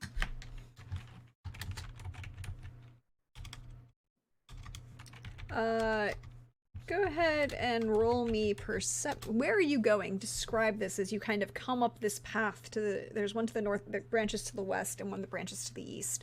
The east, you can see these large brambles and thorns that are interwoven amongst each other, that go across the entire pathway that interlock into the trees and into the rocks around them. To the west, there's a large, perfect circle of a pathway around what looks like a perfectly circular hole in the ground.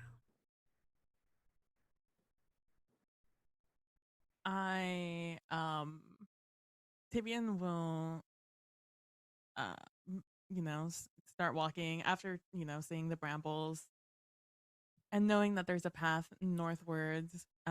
She'll check out the west side, and as she's walking there, she'll notice this odd circular outline, and then the hole in the middle. And is there anything to like any elevation near the hole, like to be able to look down? No, it's like the ground is flat and there's somebody just carved a perfectly circular hole straight down, big enough for to be about 7 feet across. I am going to cast Detect Magic, and using the rod, and I'm going to just make sure this isn't some magic bullshit as she gets closer. Make sure, make sure it's not a creature's mouth also. Yeah. And on that, we're going to take the break for the evening. Stretch, bio, refresh. We'll come back. We'll find out what's down the hole. Gideon go down the hole. See you in a little bit, everybody.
Welcome back, everyone. We hope you stretched, refreshed, and are ready to dive back into part 2 of episode 9 of season 2 of A Song of Agapia's Fortune. Our wonderful heroes are attempting to rise, climb this mountain, and find perhaps some friends that they are missing. They also have a few, bodies along to support them and help. And they have experienced perhaps a shambling mound, quite a few skeletons actually, a large number of skeletons, and also some flaming skulls. But this leads to the next question. What do you do with this hole as you came across and went around this perfectly circular hole in the ground?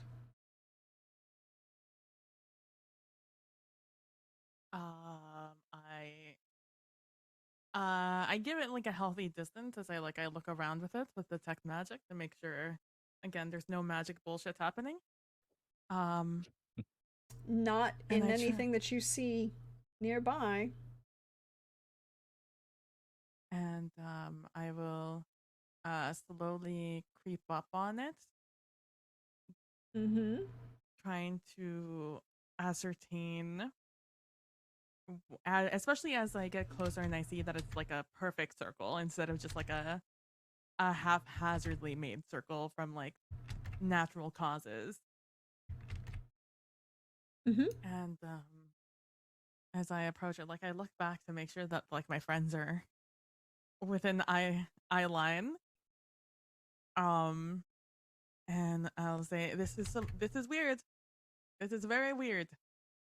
Hey, moving closer to make sure that Tibian's within feather falling distance. I will I keep approaching, like I'll just keep like inching closer to it Mm-hmm. I'm looking at it. I'm just trying to figure out what the heck this is. I thought that was Prax. Nope. Wasn't me. Like, I didn't do it. It was just your Bandibris trying to be helpful. Disintegrate? What's that? It's like, what is that? And as if nothing happens, I will like get right up on the edge of the like perfect circle of the outside one. And I'll like try to like peer This dirt in path the becomes a hole. perfect circle around greenery that has a hole in the middle that's also a perfect circle. I hate all of these. Just As I stop there and like I look down, like I try to get like an angle to look down the hole, I'll say, like perfect circles are not a natural thing, right? That is something you have to make yourself, right? Or something else makes it. That didn't help. Um, I will like poke at like the other side of um the circle to make sure it's like stable ground because I know that there's a hole there. And I want to make sure it's not like one of those things where it's like a small hole and then there's like a big hole underneath, you know? Yep, no, it looks like it's a hole, and you are a halfling, so you do not have dark vision. And you can't see more than 15 feet down. It looks a very dark hole. And deep. Not okay. It's a long hole. Can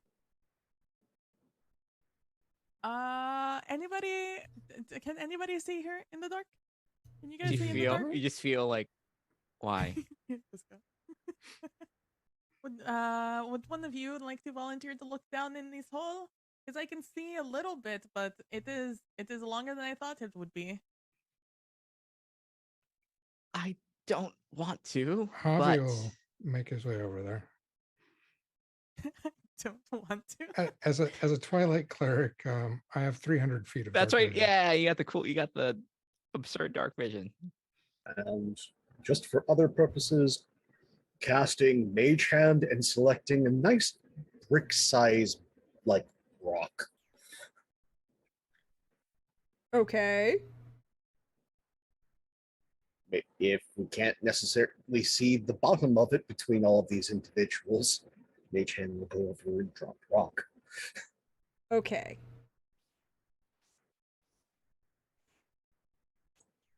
Theo will float over there just because, you know what?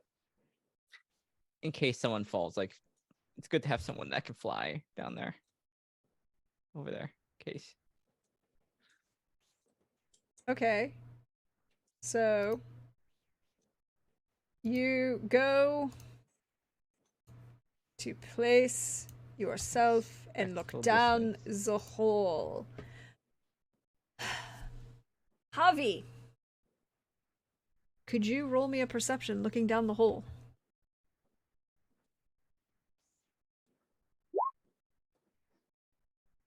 I'm going to use one of our rerolls. Yeah. Yep.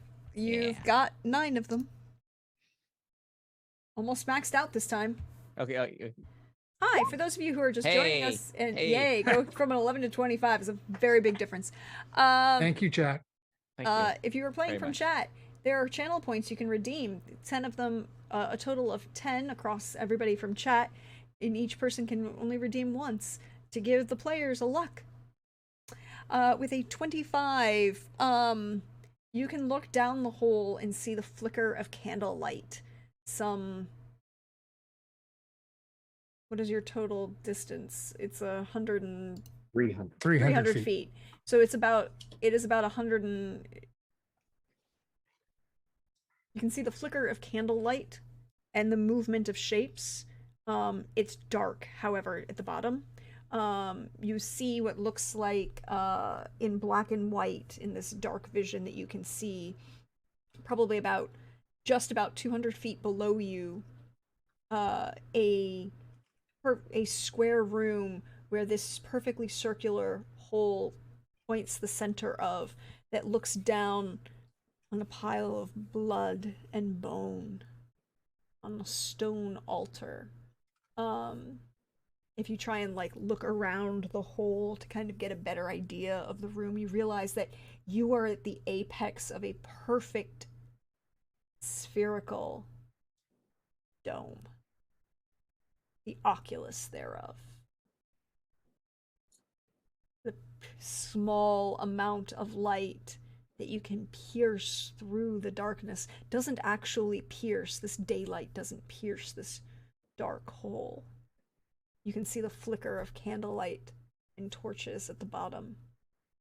Stonework and shapes moving along it. Large, massive statuary. But again, you're looking downwards, so it isn't easy to determine shapes.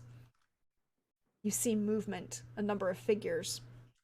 And with your dark vision, 1, 2, 3, 4, 5, 6.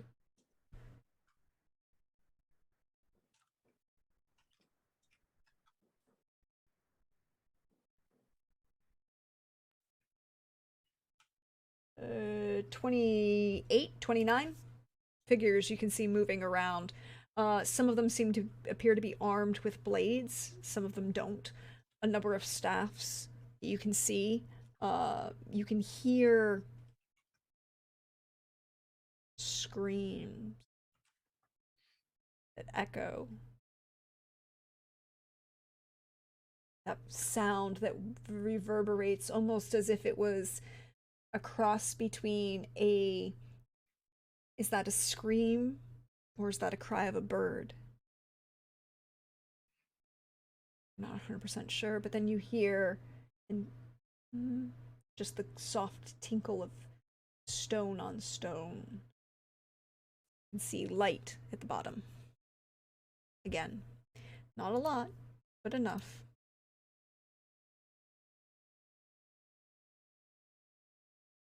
Javi will report back what he sees. And you said how many feet to the bottom? 200. About 200 feet to the bottom.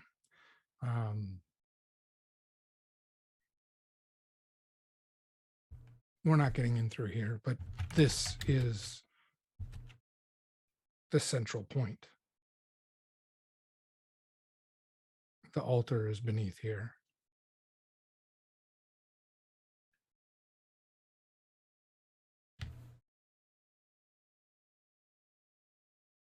We must find another way in.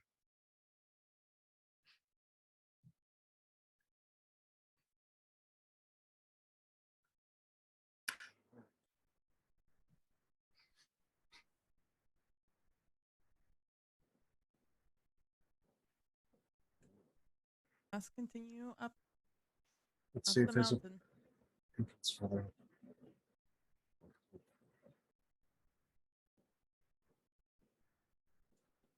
So, what are you doing?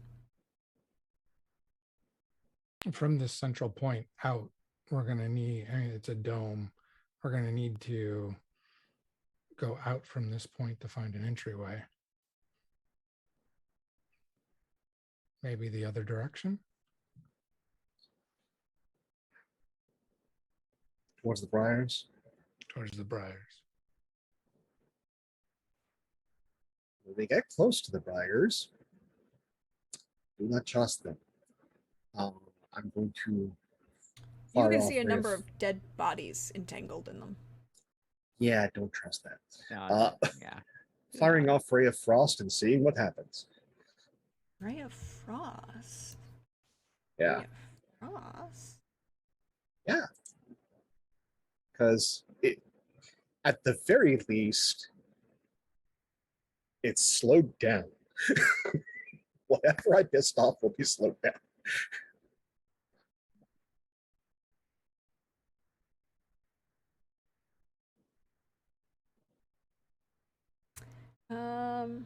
Oh, cool. Okay. Going. All right. fire off Ray of Frost. I mean, it's a giant barrier of brambles, so it can't really move. You can hit it pretty well, but it has. I still need you to roll the attack, as it has natural armor. You know. 30. Yeah, that's gonna hit. For 24 cold damage. Nice. You can see it kind of the cold frizzle across. It doesn't do much, although you can kind of see the brambles start to shift and a couple of the bodies start to emerge out of them. Don't like that. Don't like that. Fire for effect. Tibian, Yeah. you recognize what this is. Oh. Yeah? This is your friend the corpse flower. But this thing is Oh. huge. It's not supposed to be this big. Not zombie plants again. Oh no. Well, its move speed is reduced by 10 feet. Not your. Uh, Its move speed is reduced by 10 feet. Yeah, it's not necessarily the zombies.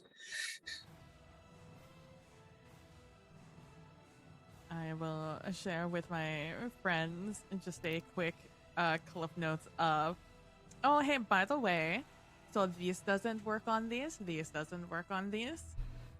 Never tried this, but it probably won't work on them. You know that they are immune to blinded and deafened, and that they have really good perception. Good. Yay. And the corpses are, you know, corpses. So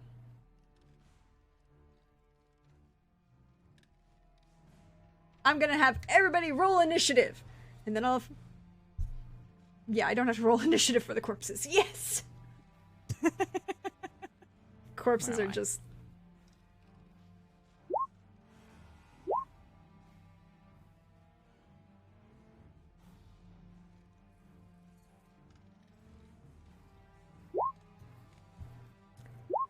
Uh, 17. Woohoo! Yay! Hmm. Oh Oh. no. Oh I'd rather So- it be initiative. yeah.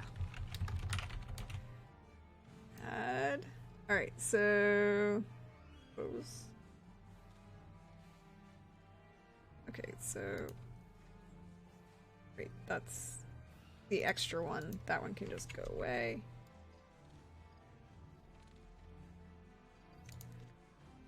Why won't it let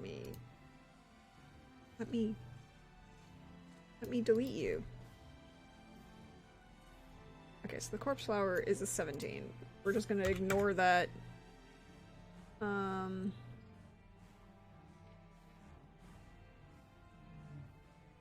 Okay, let's gonna clear the list and then do it manually. Add Javi, add Bandabrus, add Tibian, add Theo. By the way, you still have your friends.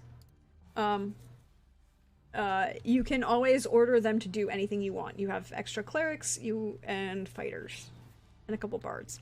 And Adama. There are sheets for Adama. A couple other people. Bandit, Tibi and Theo, and all right. So that's 17 for the corpse flower. Javi is a 7. Bandabris is a 5. 5. Tibian is 26. Good for Tibian. Theo is a 12.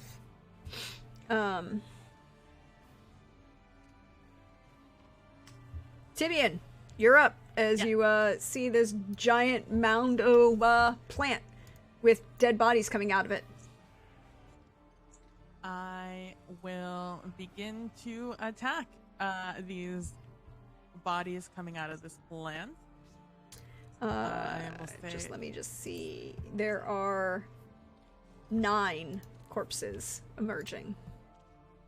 Oh. I will back up a little bit. You Then I'll begin attacking. You can order any of your friends. I'm just gonna reuse the same. You can reorder any of your friends you want to deal with anything you want.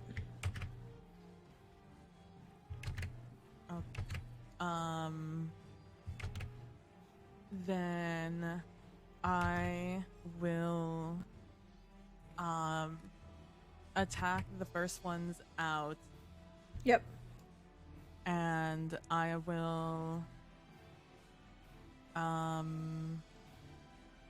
all of these guys just look martial, right? Like they just have weapons. that Yeah, they're just gonna- generic. They do not look. They're Just skeleton. They're zombies.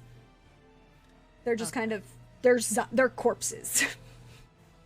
Your Yeah. your big plant is eating them. Well, among other things. I am going to back up so they follow me through this like little Mm-hmm. choke point area. Yeah. And as I'm backing up, I'll attack the ones closer to me, and I will yell out behind me.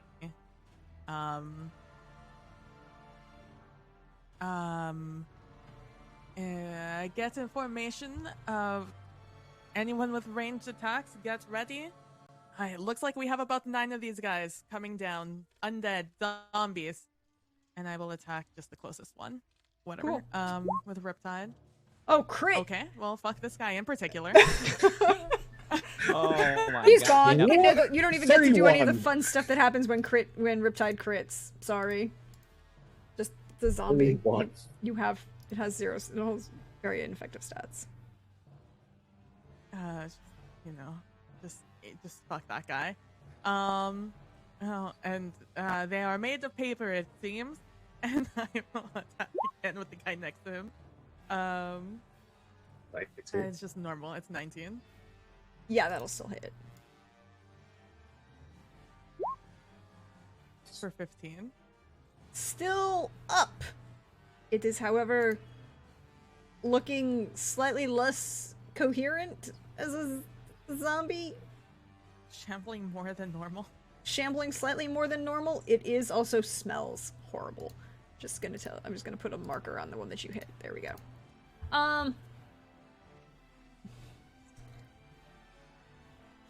So that's your turn. And I'll back up so people can get in. Oh, you're backing up? Yeah. So they get an attack of the zombie gets an attack of opportunity.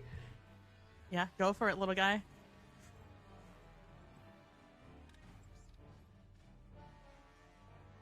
I believe in you. Yes, it will make a hit, I'm sure. It's going to make an attack.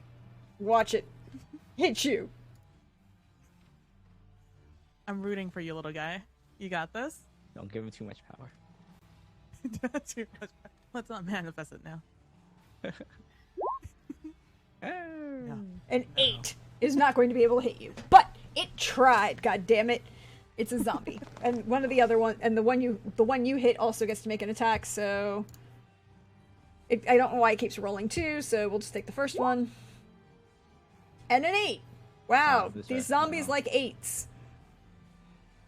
Okay. So now it's the corpse flower's turn. Oh, joy. So first things first, this guy is gonna come up on Tibian. This guy is gonna come up. This guy is gonna come. They're moving through into hey, the look at choke that. point because Oh. there's zombies. Then Someone didn't go to school. there's zombies. And you see the briars start to move. Movement's reduced by 10 feet.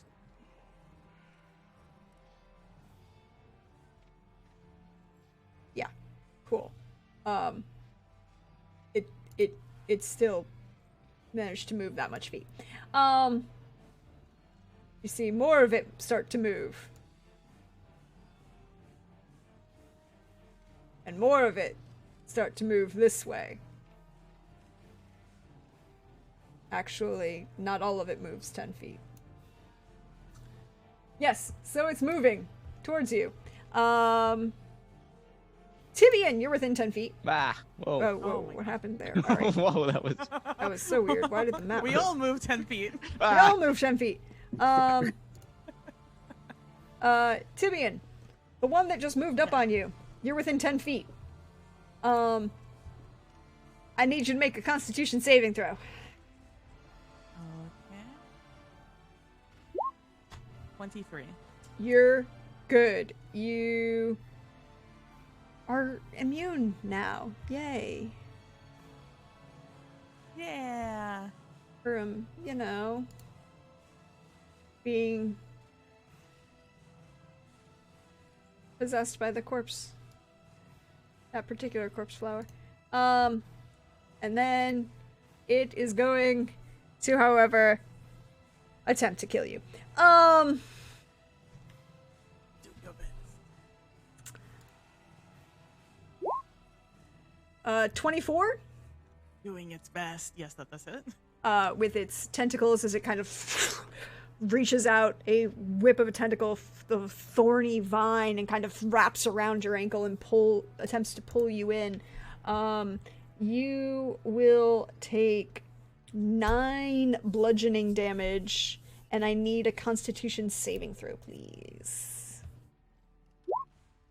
I am going to use my personal key point to. Well, you re-roll don't that, have to. saving Hey, throw. hey, you don't have to. You're a halfling. Yeah, that's not one. Your halfling ability allows Oh. you to immediately. Let's go. Halfling, halfling luck. 15. Barely, but you succeed. So you are not being poisoned at the moment. You said 9 damage, correct? Huh? 9 You damage, said and then 9 damage? yep, and then it will make another attack at you Stop. with one of its other vines for an 11. Is not, however, going to hit you. But it's No. there now, and it's big and viney friend-shaped. Hi. I have a whole bunch of zombies. 4 of them are going to try and hit you. Go So, for it. 2 attack. They each get to make 1 attack, so each of these, are, it'll roll 2, so we'll just take all 4 of these rolls.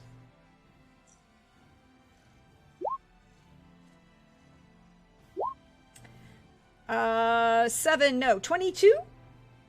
22 will hit, yes. And the 12, no. And the 16, probably not. No. So your guy you hit didn't like it, so he hit you back for 4 damage. Ow. That hurt. It's a shambling zombie. It's like...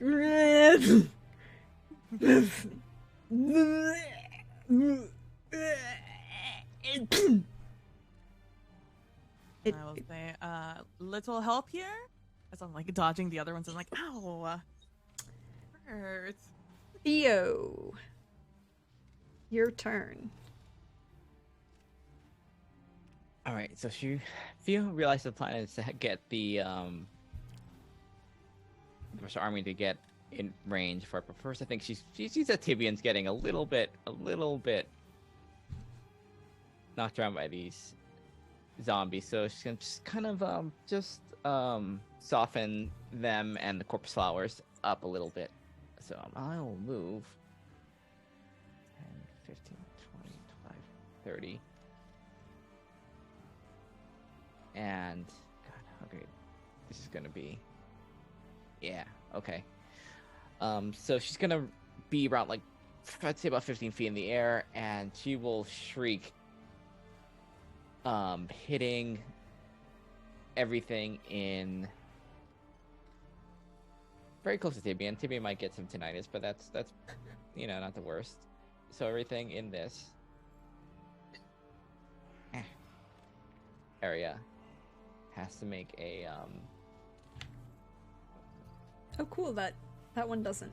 Has to make a what? What save? I mean, there's gonna be some zombies that are gonna be free, but Yeah. this is just gonna be shatter at shatter for that's a con save. Cool.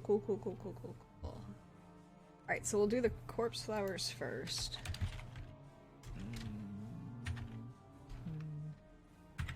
One. For this guy, he fails. This guy.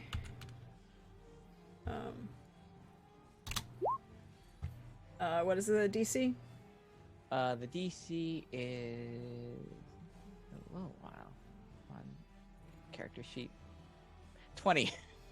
Okay, that one barely. No. No.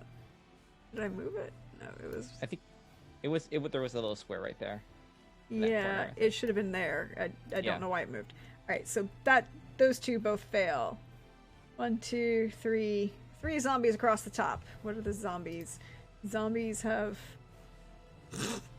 Oh, no. They actually get to do this. This is great. 3 across the top. Number 1, right to left, all right? Yeah. Number 1. Nope. Okay. Nope. Number 2. Nope. Nope. Number 3. Does it. Success. Yeah. So he succeeds. This guy here. I'm going to put up a little dot on him. He's a blue success. All right. Going to the buddy right below him. 11. No. Next, his buddy to the right. 20. Success, right? Succeeds. Yeah, succeeds. Cool. And then the 2 guys at the bottom who are surrounding Tibian. 14, no. 19, no. Cool. Okay. 2 zombies succeed 11 or 5 for failing. 5 Oh. damage or failing. 11 damage for failing and then 5 for succeeding. No. 11. Yes. Okay. Exactly. That. The other. Cool. Other way around. Cool. So all of them are still up. But they are taking damage. Good to know. Math is a lot, y'all. Cool. Yeah, still a lot of creatures. Yes, I had to give you a challenge. Still up. And she'll look at her. She'll look at her friends and say, "Do you want to regroup, get in a better position? Let our army try and take a shot at these things." Pretty much casters fire for effect on the brambles, everything else fire at the zombies. Well, I can get into the smell from out here. I don't want to be very close to it. I don't think we should also be Timmy, you should also be that close to it. So why don't you join us over here? And I will play on my and I will cast Magical Inspiration, so everybody gets 14 temps, and you all can a reaction to move your movement speed if you so wish to. Yeah, I will. Also, they don't get to move attack you, so that's also good. away. Where's my friend? We will go Bloop. here. Bloop. Yeah, that's comforting sight of the dead. Yeah, we'll Gambling hang out mound. near a dead guy, or dead friend. Yeah. All right, then. Everybody. Is that your turn, Yes, Theo? that'll be yes. Everyone has 14. All right. Javi. Javi's going to go ahead and cast Guiding Bolt on the corpse flower that's closest. This one? To the Yeah. southeast? Ooh, crit. There we go. That's a good. Wow, damn. That's it. I casted it at 4th level. Shit. Oh, 52. 52 radiant.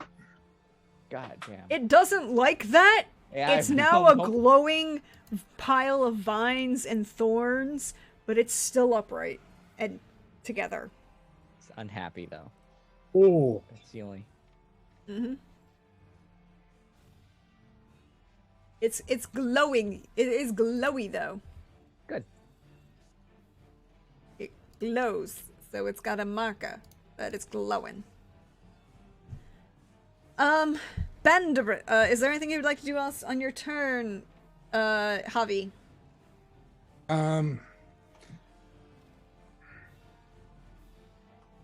I think I'm going to use more of my movement.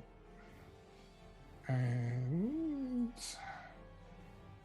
move just a little further away. And then I'm done. Congratulations, you're on the front line, Bradibus. Alright. Then, Bandabris, you're up. let's fire on that bramble that just got hit because I want it dead. Okay. So, Ray of Frost. Oof. We'll take the nat 20. Yeah, take that Jeez, crit. God. Take that crit. 30 cold damage. You can see that glowing fade as this, like, ice starts to grow out of where you hit it, and it kind of starts to freeze, and you see a number of the twigs and outliers snap, but then it kind of shuffles and shivers, and it remains upright. Okay. Well, Big old corpse flower. yeah, it's quite big. I will now use my movement. You will now use your movement to go away. And that corpse flower is now 10 feet slower. Yep. Which leads to my next question of, do you wish your any of your associates to do anything at this moment? Yeah, Shoot them. casters fire on the Yeah. brambles. Everybody else fire upon the zombies. All right, that's Theo and Javi. Roll me d20 plus 5. That will be for the bards and the clerics that you have. Hell yeah. D20. And then if you hit, it will resolve it. Not with an 11. +13. 13. Oh, boy. Neither of those hit. Well, no, the 13 will hit. The 11, 23. Did you use your, or one of the parties? I'm going to use one of the gifts. Yeah, because It's you a have a bunch big of them. battle. Yeah, it's a We've big, got a it's bunch big, of it's them. a big nasty corpse flower. Both of those will hit, so that will do damage to one of the corpse flowers, and we'll take out one of the corpse flowers. There we go. Oh hey, goodbye. Nice. Yep. Friends. Good, the front one. The slow one's out of the way. Good. And then, Tibian, could you go ahead and roll for, Adama and his guys? Who are 1d20 getting- plus 5? Yep, 1d20 plus 5. Or actually, for all of Adama's friends, I'll roll for Adama. The 19 will hit, and then we'll let Adama come out and play, because I do have a stat block for him. Hi, Adama, come here. Fuck it up, Adama. Let's see. For those of you playing at home, there is an NPC sheet you can see. As he shifts and draws the sword one-handed from the side slot behind his back, is a long sword. And he shifts the shield to make it forward. It's a long, pointed, oblong shield, diamond shape. It's currently covered, however, so you don't know if it has anything on it. Bloop. 17 will hit. And that's 10 damage. And he's gonna make another. Look, we're gonna let Adama play. We're gonna let Adama play. He gets 3 attacks. 28. Lots of damage. He is doing lots of damage. So he and his cohort are going to do a lot of damage and get rid of a number of these friends. Let's say 3 of these friends go away. 1 for each of the attacks that Adama makes. Plus the 1 point, plus the one that, for the attacks that EB was rolling. It's now the top of the round. Tibian. I mean, I'll be honest with you, I'm pretty much you gotta be in front of me to hurt you, sort of people, so. Yeah, Adama moved up because he has a big old sword, so he's now in melee with them. I mean, I can't let Adama show me up, you know? So I will also move in to range of my Riptide, which is 15 feet. Okay, that thing is dead. Those guys are dead. I don't want to be within you hit me range with the other core flowers. And I will start attacking. I guess these guys over there. Okay, look. This is not the appropriate, but it's the closest to a person of color as a token that I have. I need to get something on that. Hi, this is me, Prax, asking if you have token packs of people of color, please let me know where they are so I can get some for my Where is he? games. There he is. Oh, he's up there. Just Oh. FY. FYI, please. Thanks. If you watch this on YouTube, put a link in, put a comment below in the chat and let me know where I can find them. I hit this one for 14. You hit that one for 14? That will definitely hit. Mm-hmm. That one 14 is damage. 14 damage. Ooh, I gotta make a roll. Gotta make a roll. No, unfortunately.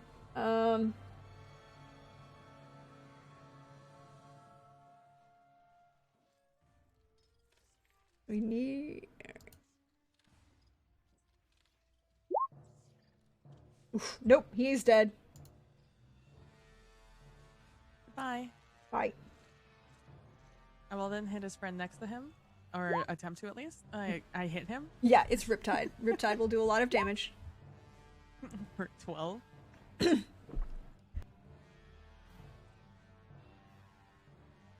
Oh no, careful. Yep. Yes. 12 damage. Which one? The one behind him or the one next? That one? Well, Yeah. I need to also...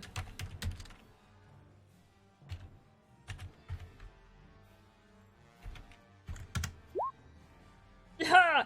He's still up! And looks angry.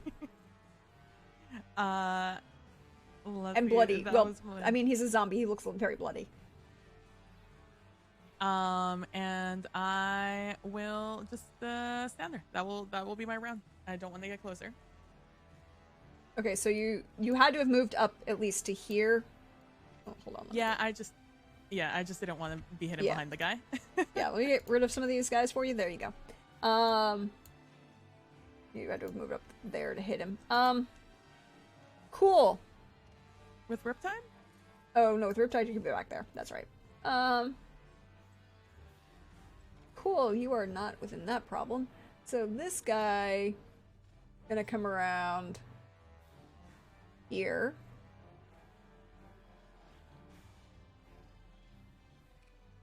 And then do this. And Adama needs to make a Constitution saving throw. Which...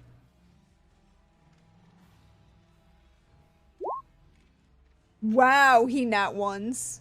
Oh no. You could choose to use your rerolls for him if you want. Do it. Yeah, I'm okay with that. Yeah. Okay. I mean, I have. It's, It would be you know, the nice to opening bring fight, Brig to have him return back in good shape. Yes. Keep their spouse pleased. Yeah. I want to learn more about the drama. Let's try that again. Oh, please. Oh, Dama, Dama, please. please. I'm begging Wow, he still Please. fails. No, He please. still fails. He is. We did. You I mean, see we him- did. We did what we could. We gave You him the did. moral You support. did. You We- gave him. You gave him the moral support, and you got him rid of the nat 1, but he still failed. And you see him start to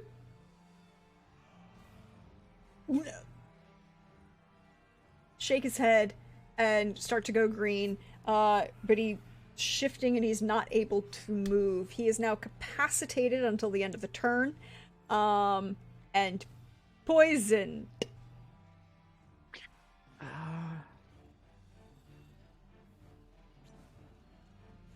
To be fair, it does smell really bad. It really does. It smells very bad. But that's a sucky. That's not so great for him because now now there are going to be 2 attacks made. One attack made an advantage against him.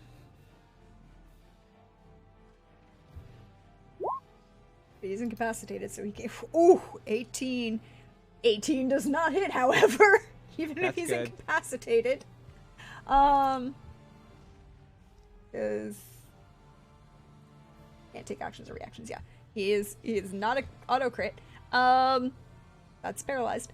And then take the other tentacle is gonna come across and try and hit you, Tibian, because you're there. Just take the first one of these. It's a 16. Oh look, 18. 18. 18 does not hit you. All right, none of these tentacles are going to hit for this particular corpse flower. This corpse flower is not happy, so it's going to come forward. Here. Then here. You're immune. Adama is currently still poisoned, so it doesn't matter. But they're going to make an attack against Adama at advantage. For 23 will hit Adama. How much damage? Oh, that's 9 damage plus more poison damage. Ooh, the poison damage is the bad part though. Yeah, so he's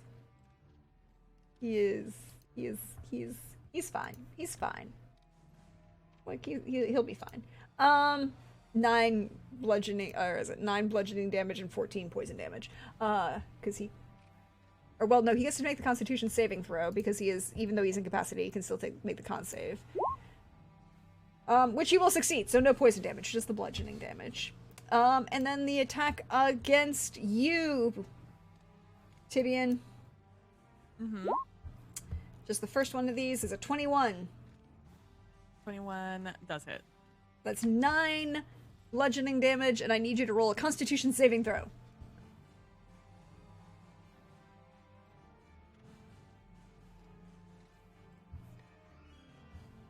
Constitution saving throw. I will use my personal point to try and reroll that, and I'll just fail. And you will take 14 poison damage, but you are not poisoned, which is a good thing. Okay. That guy's dead. Cool. That's Theo's turn. Or no, wait, there's still 2. No, there's still 1.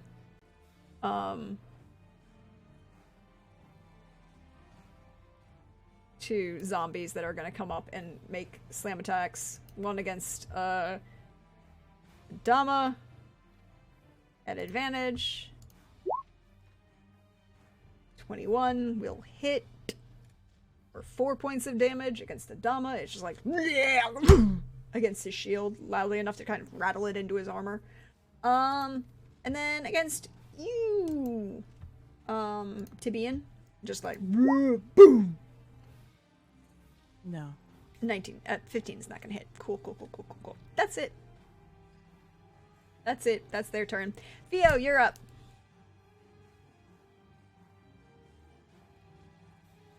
Okay. Theo is going to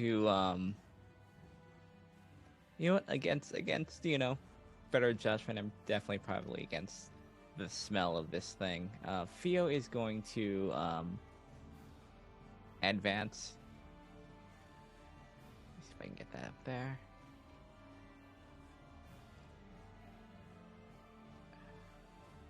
There we go. There you go. Okay. Trying to make sure I get so 2 away for Adama. Okay. There.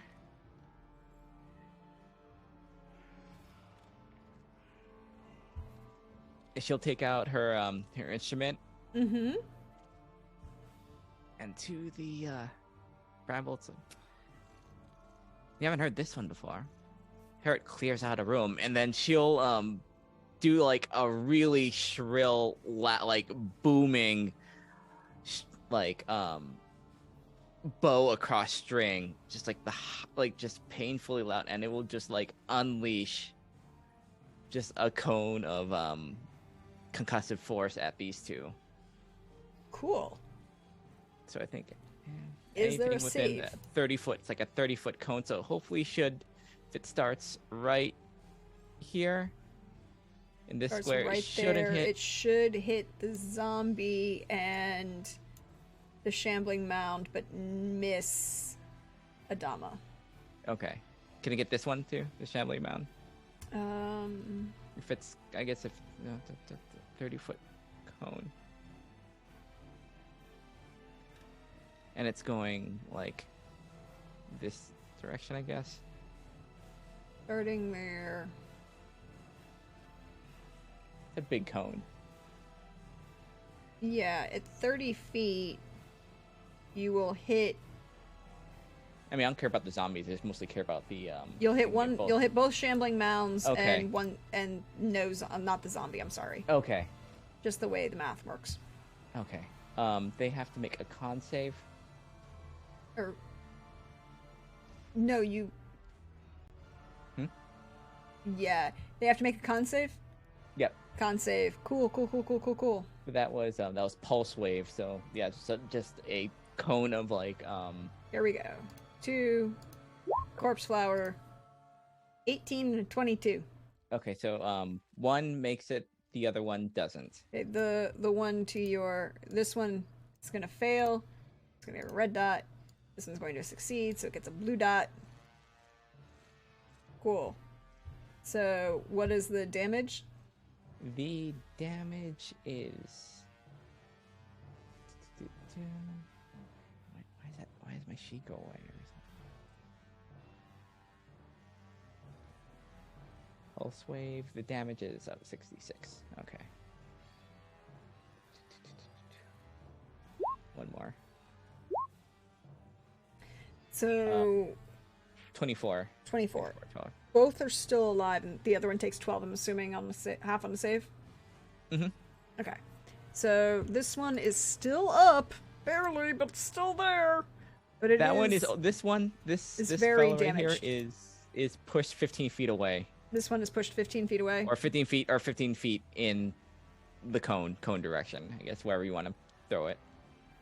It is just away from me. Okay. Just making sure it. Does that work on large creatures? It didn't say. It was. Let me just check. It doesn't. Clarify it was assumed to function. Okay. So, because sometimes it doesn't work on large. Yeah, on large creatures. Yeah. I didn't see anything in Okay, so specific in there. we'll say there. The other one succeeds, so it stays where it is. Got a little sonic dash, but I think. Yep. We'll I believe in my friends and my party. So that's it. That's Fio's turn. Cool. Avi. You're up. Start with using 35 of my 45 feet of movement. I will cast Lesser Restoration on Adama and purge. Purge the poison. Mm-hmm. Oh no, he's not poisoned. He's not poisoned.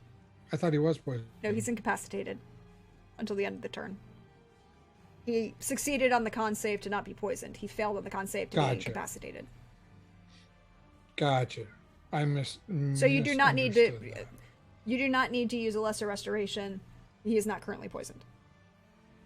Gotcha. Incapacitation. What can I do to wake him up? It just ends at the end of his turn. At the end of the turn. Okay. End of the round. Well then, I will not spend a spell on that. But instead, I will nail that one with Guiding Bolt. Yes. The corpse flower? Yeah. Okay. 22 will hit.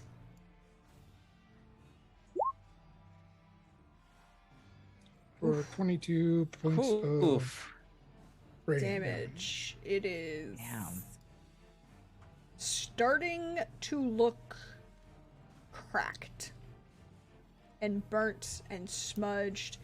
It, not looking so great. Not feeling so great, but it's there. Is there anything else you would like to do on your turn?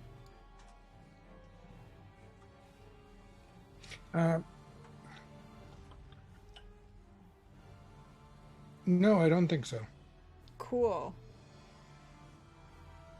Bandibris. Right. We'll move closer. Mm-hmm.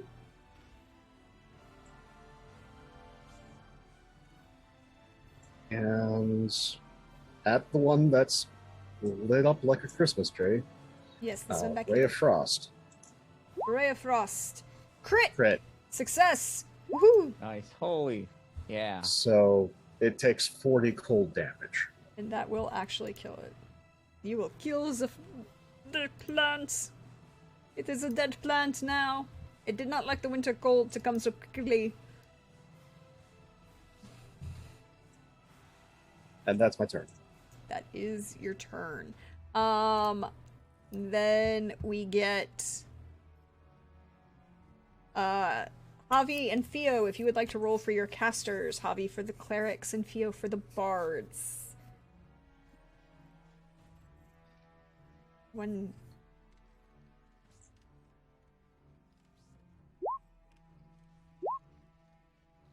Success on both.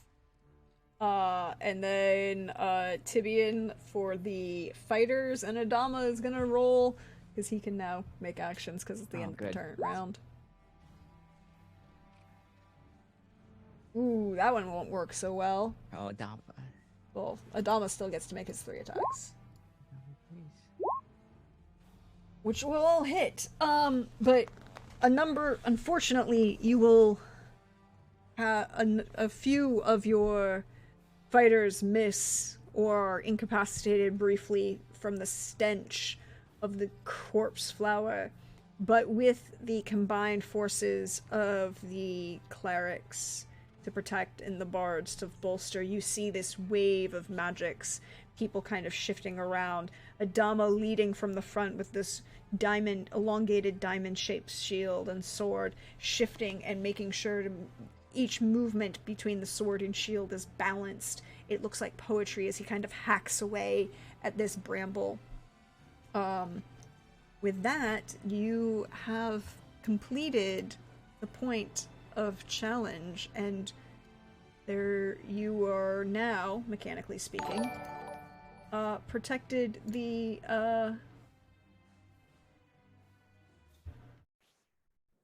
removed all of those things that you were concerned about on the mountainside, at least. Yes, list is still intact. Good, good. And I think that is where we're going to end for tonight. You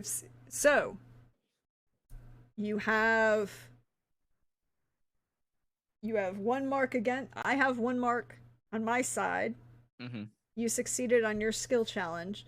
That one mark is you have a ticker of 10.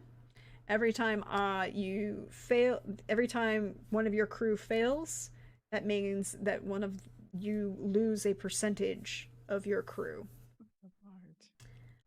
So you lost one of your fighters in this battle against the undead and shambling mounds. That you have support from behind. Now, they might heal up, but that still means that mechanically speaking, you'll be slightly harder or a little bit less. Now, if I win all of it, things will be interesting. But that is a discussion for next week. Hey everyone, thank you for being here. Thank you for hanging out with us tonight. I have been your friendly neighborhood Prax. I get to be your GM for the night.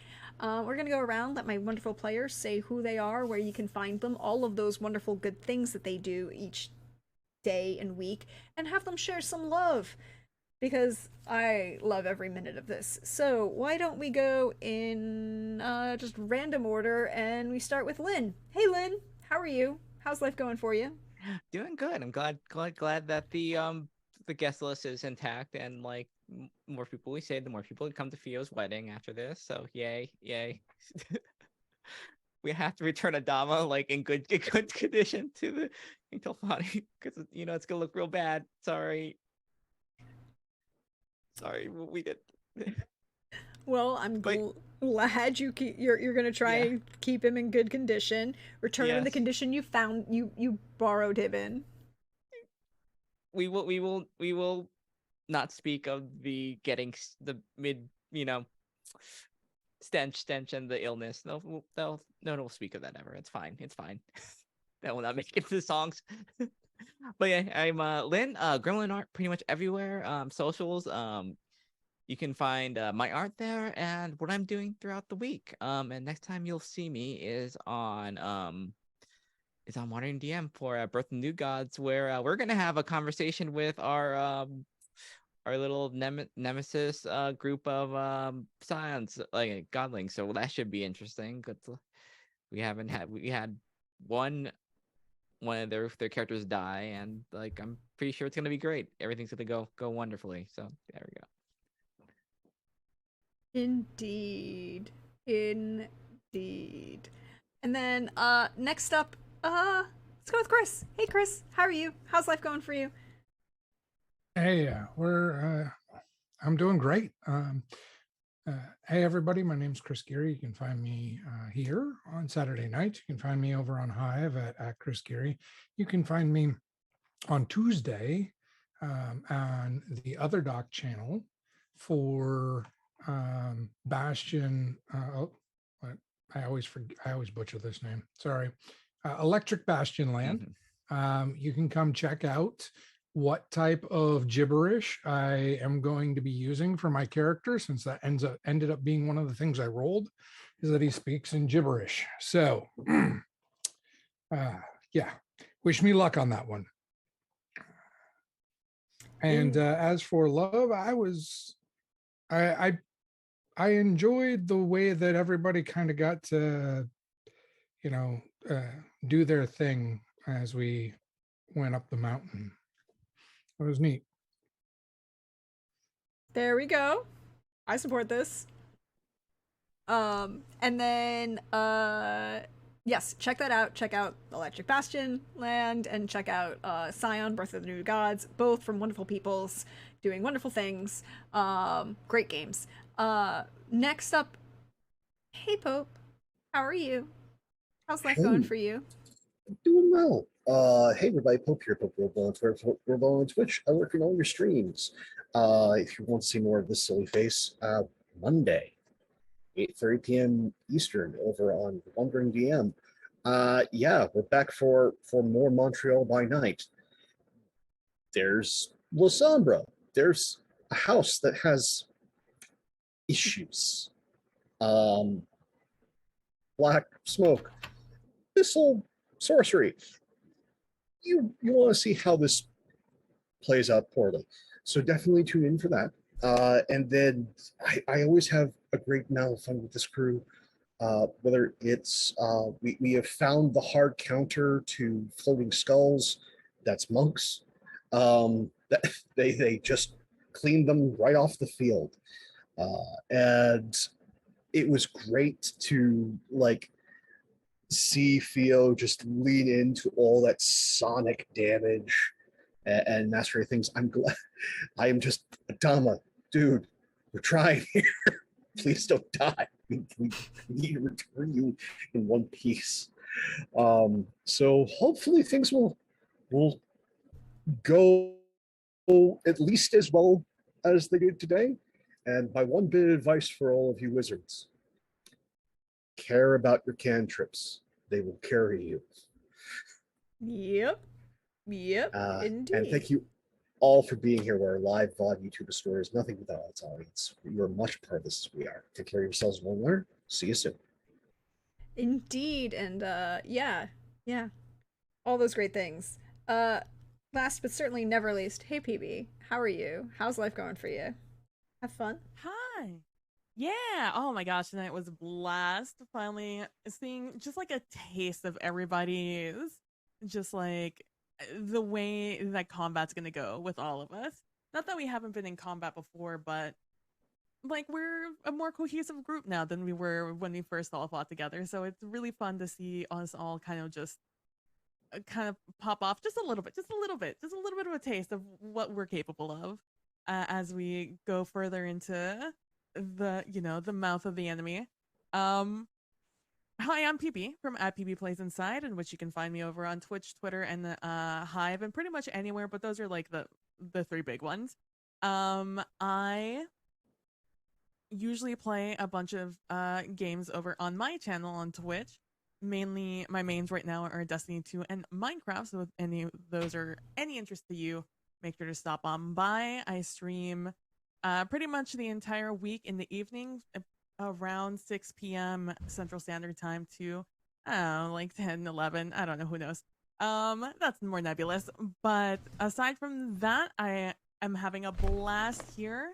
My favorite thing, aside from us just all kind of being cool, is just like I love watching Chris play Javi. I love just the fact that he can just like go into a shadow and appear somewhere else. Like, I don't know what the fuck that is, but that's cool as shit. And it goes up there and just absolutely drop kicks this fucking flaming skull, and it's so cool, man. And I hope that like other people saw that aside from Tibian, because that was the coolest effing thing Tibian has seen all day. So I thought that was really cool. Indeed, indeed. Oh, excuse me. Excuse me, everybody. But yes, go follow PB and watch them play Destiny, because it's always a lot of fun and snarky and it's just great. As for me, hey y'all, you know me. I'm at Deirdre Donlin on Twitter, or Praxgorth as Meophoria. Is this me around here on Twitch? Or Prax the Bard over on Hive. I am here doing fun things. If you've missed out on any of this and you came in with Panda on the raid, or you just joined, we have there is a YouTube. It's all nice and neat and organized. And playlists. You can catch up on any of the VODs. If for some reason Twitch was twitchy with you, which fingers crossed it doesn't look like it was tonight, then the clean VODs go up there all the time. And that will be a great thing to check out. We also have you can check out hey, there's a merch store. There's a merch store if anyone wants to check it out. Some cute things that are there. See what you think, including the when in doubt blame Iago, because that's just good life advice. The Which Yonto is this from our Witcher Roads Home campaign. The congratulations on your paper trail from the Mechta and Corporate Raiders team, and a couple others. Check it out, see what you think. You can also find me, fabulous me, over on tomorrow. Well, first of all, tomorrow night we'll be back here 8 p.m. Eastern for episode 7 of A Song of Agapia's Fortune in the final season, or not A Song of Agapia's Fortune, wow, Witcher Roads Home. A Song of Agapia's Fortune is Saturday nights. Witcher Roads Home is Sunday nights. Witcher is in its final season, season 5. The Wild Hunt is laying siege to the continent. Tea was had. Things happened at tea. Now there might be sightseeing. There are concussions. Also, there are a couple highlight reels that if you just want to see all of us laugh on just like fall out of our chairs laughing at what happens when a player character's little white lie that was supposed to just punk another character goes a little too far and is believed too well. Great moments. Great moments. But check those out. Those are also posted on the YouTube. But that will be back 8 p.m. Eastern tomorrow night. And then Monday, I get to be over with Pope and a player as, yeah, there's this La Sombra problem, and the house is not cool. And, you know, there's lots of things. There are just lots of things. And now we have to go save somebody. It'll be great. No, it won't be great. It won't be great. Hashtag the house is haunted. Hashtag the house is haunted. But you can check my Twitter because I post where I'm going to be and all the fun, wonderful, fabulous things I do, including I've started doing a couple video game streams a couple days a week, but I'm also doing a couple prep streams for the next game that will be coming after Witcher finishes. And just a little hint of that you can catch the VODs of. They'll be going up on YouTube as well. But we should go raid someone. Thank you for everybody for being here. Thank you for being joining me tonight and coming and sitting and listening to the stories we tell. And we should send some love out into the universe. Is anybody actually up though? Oh, Averon is up. We should go raid Averon. I haven't raided Averon in a while. Arvin. Excuse me, not Averon. Arvin. Arvin Elleron.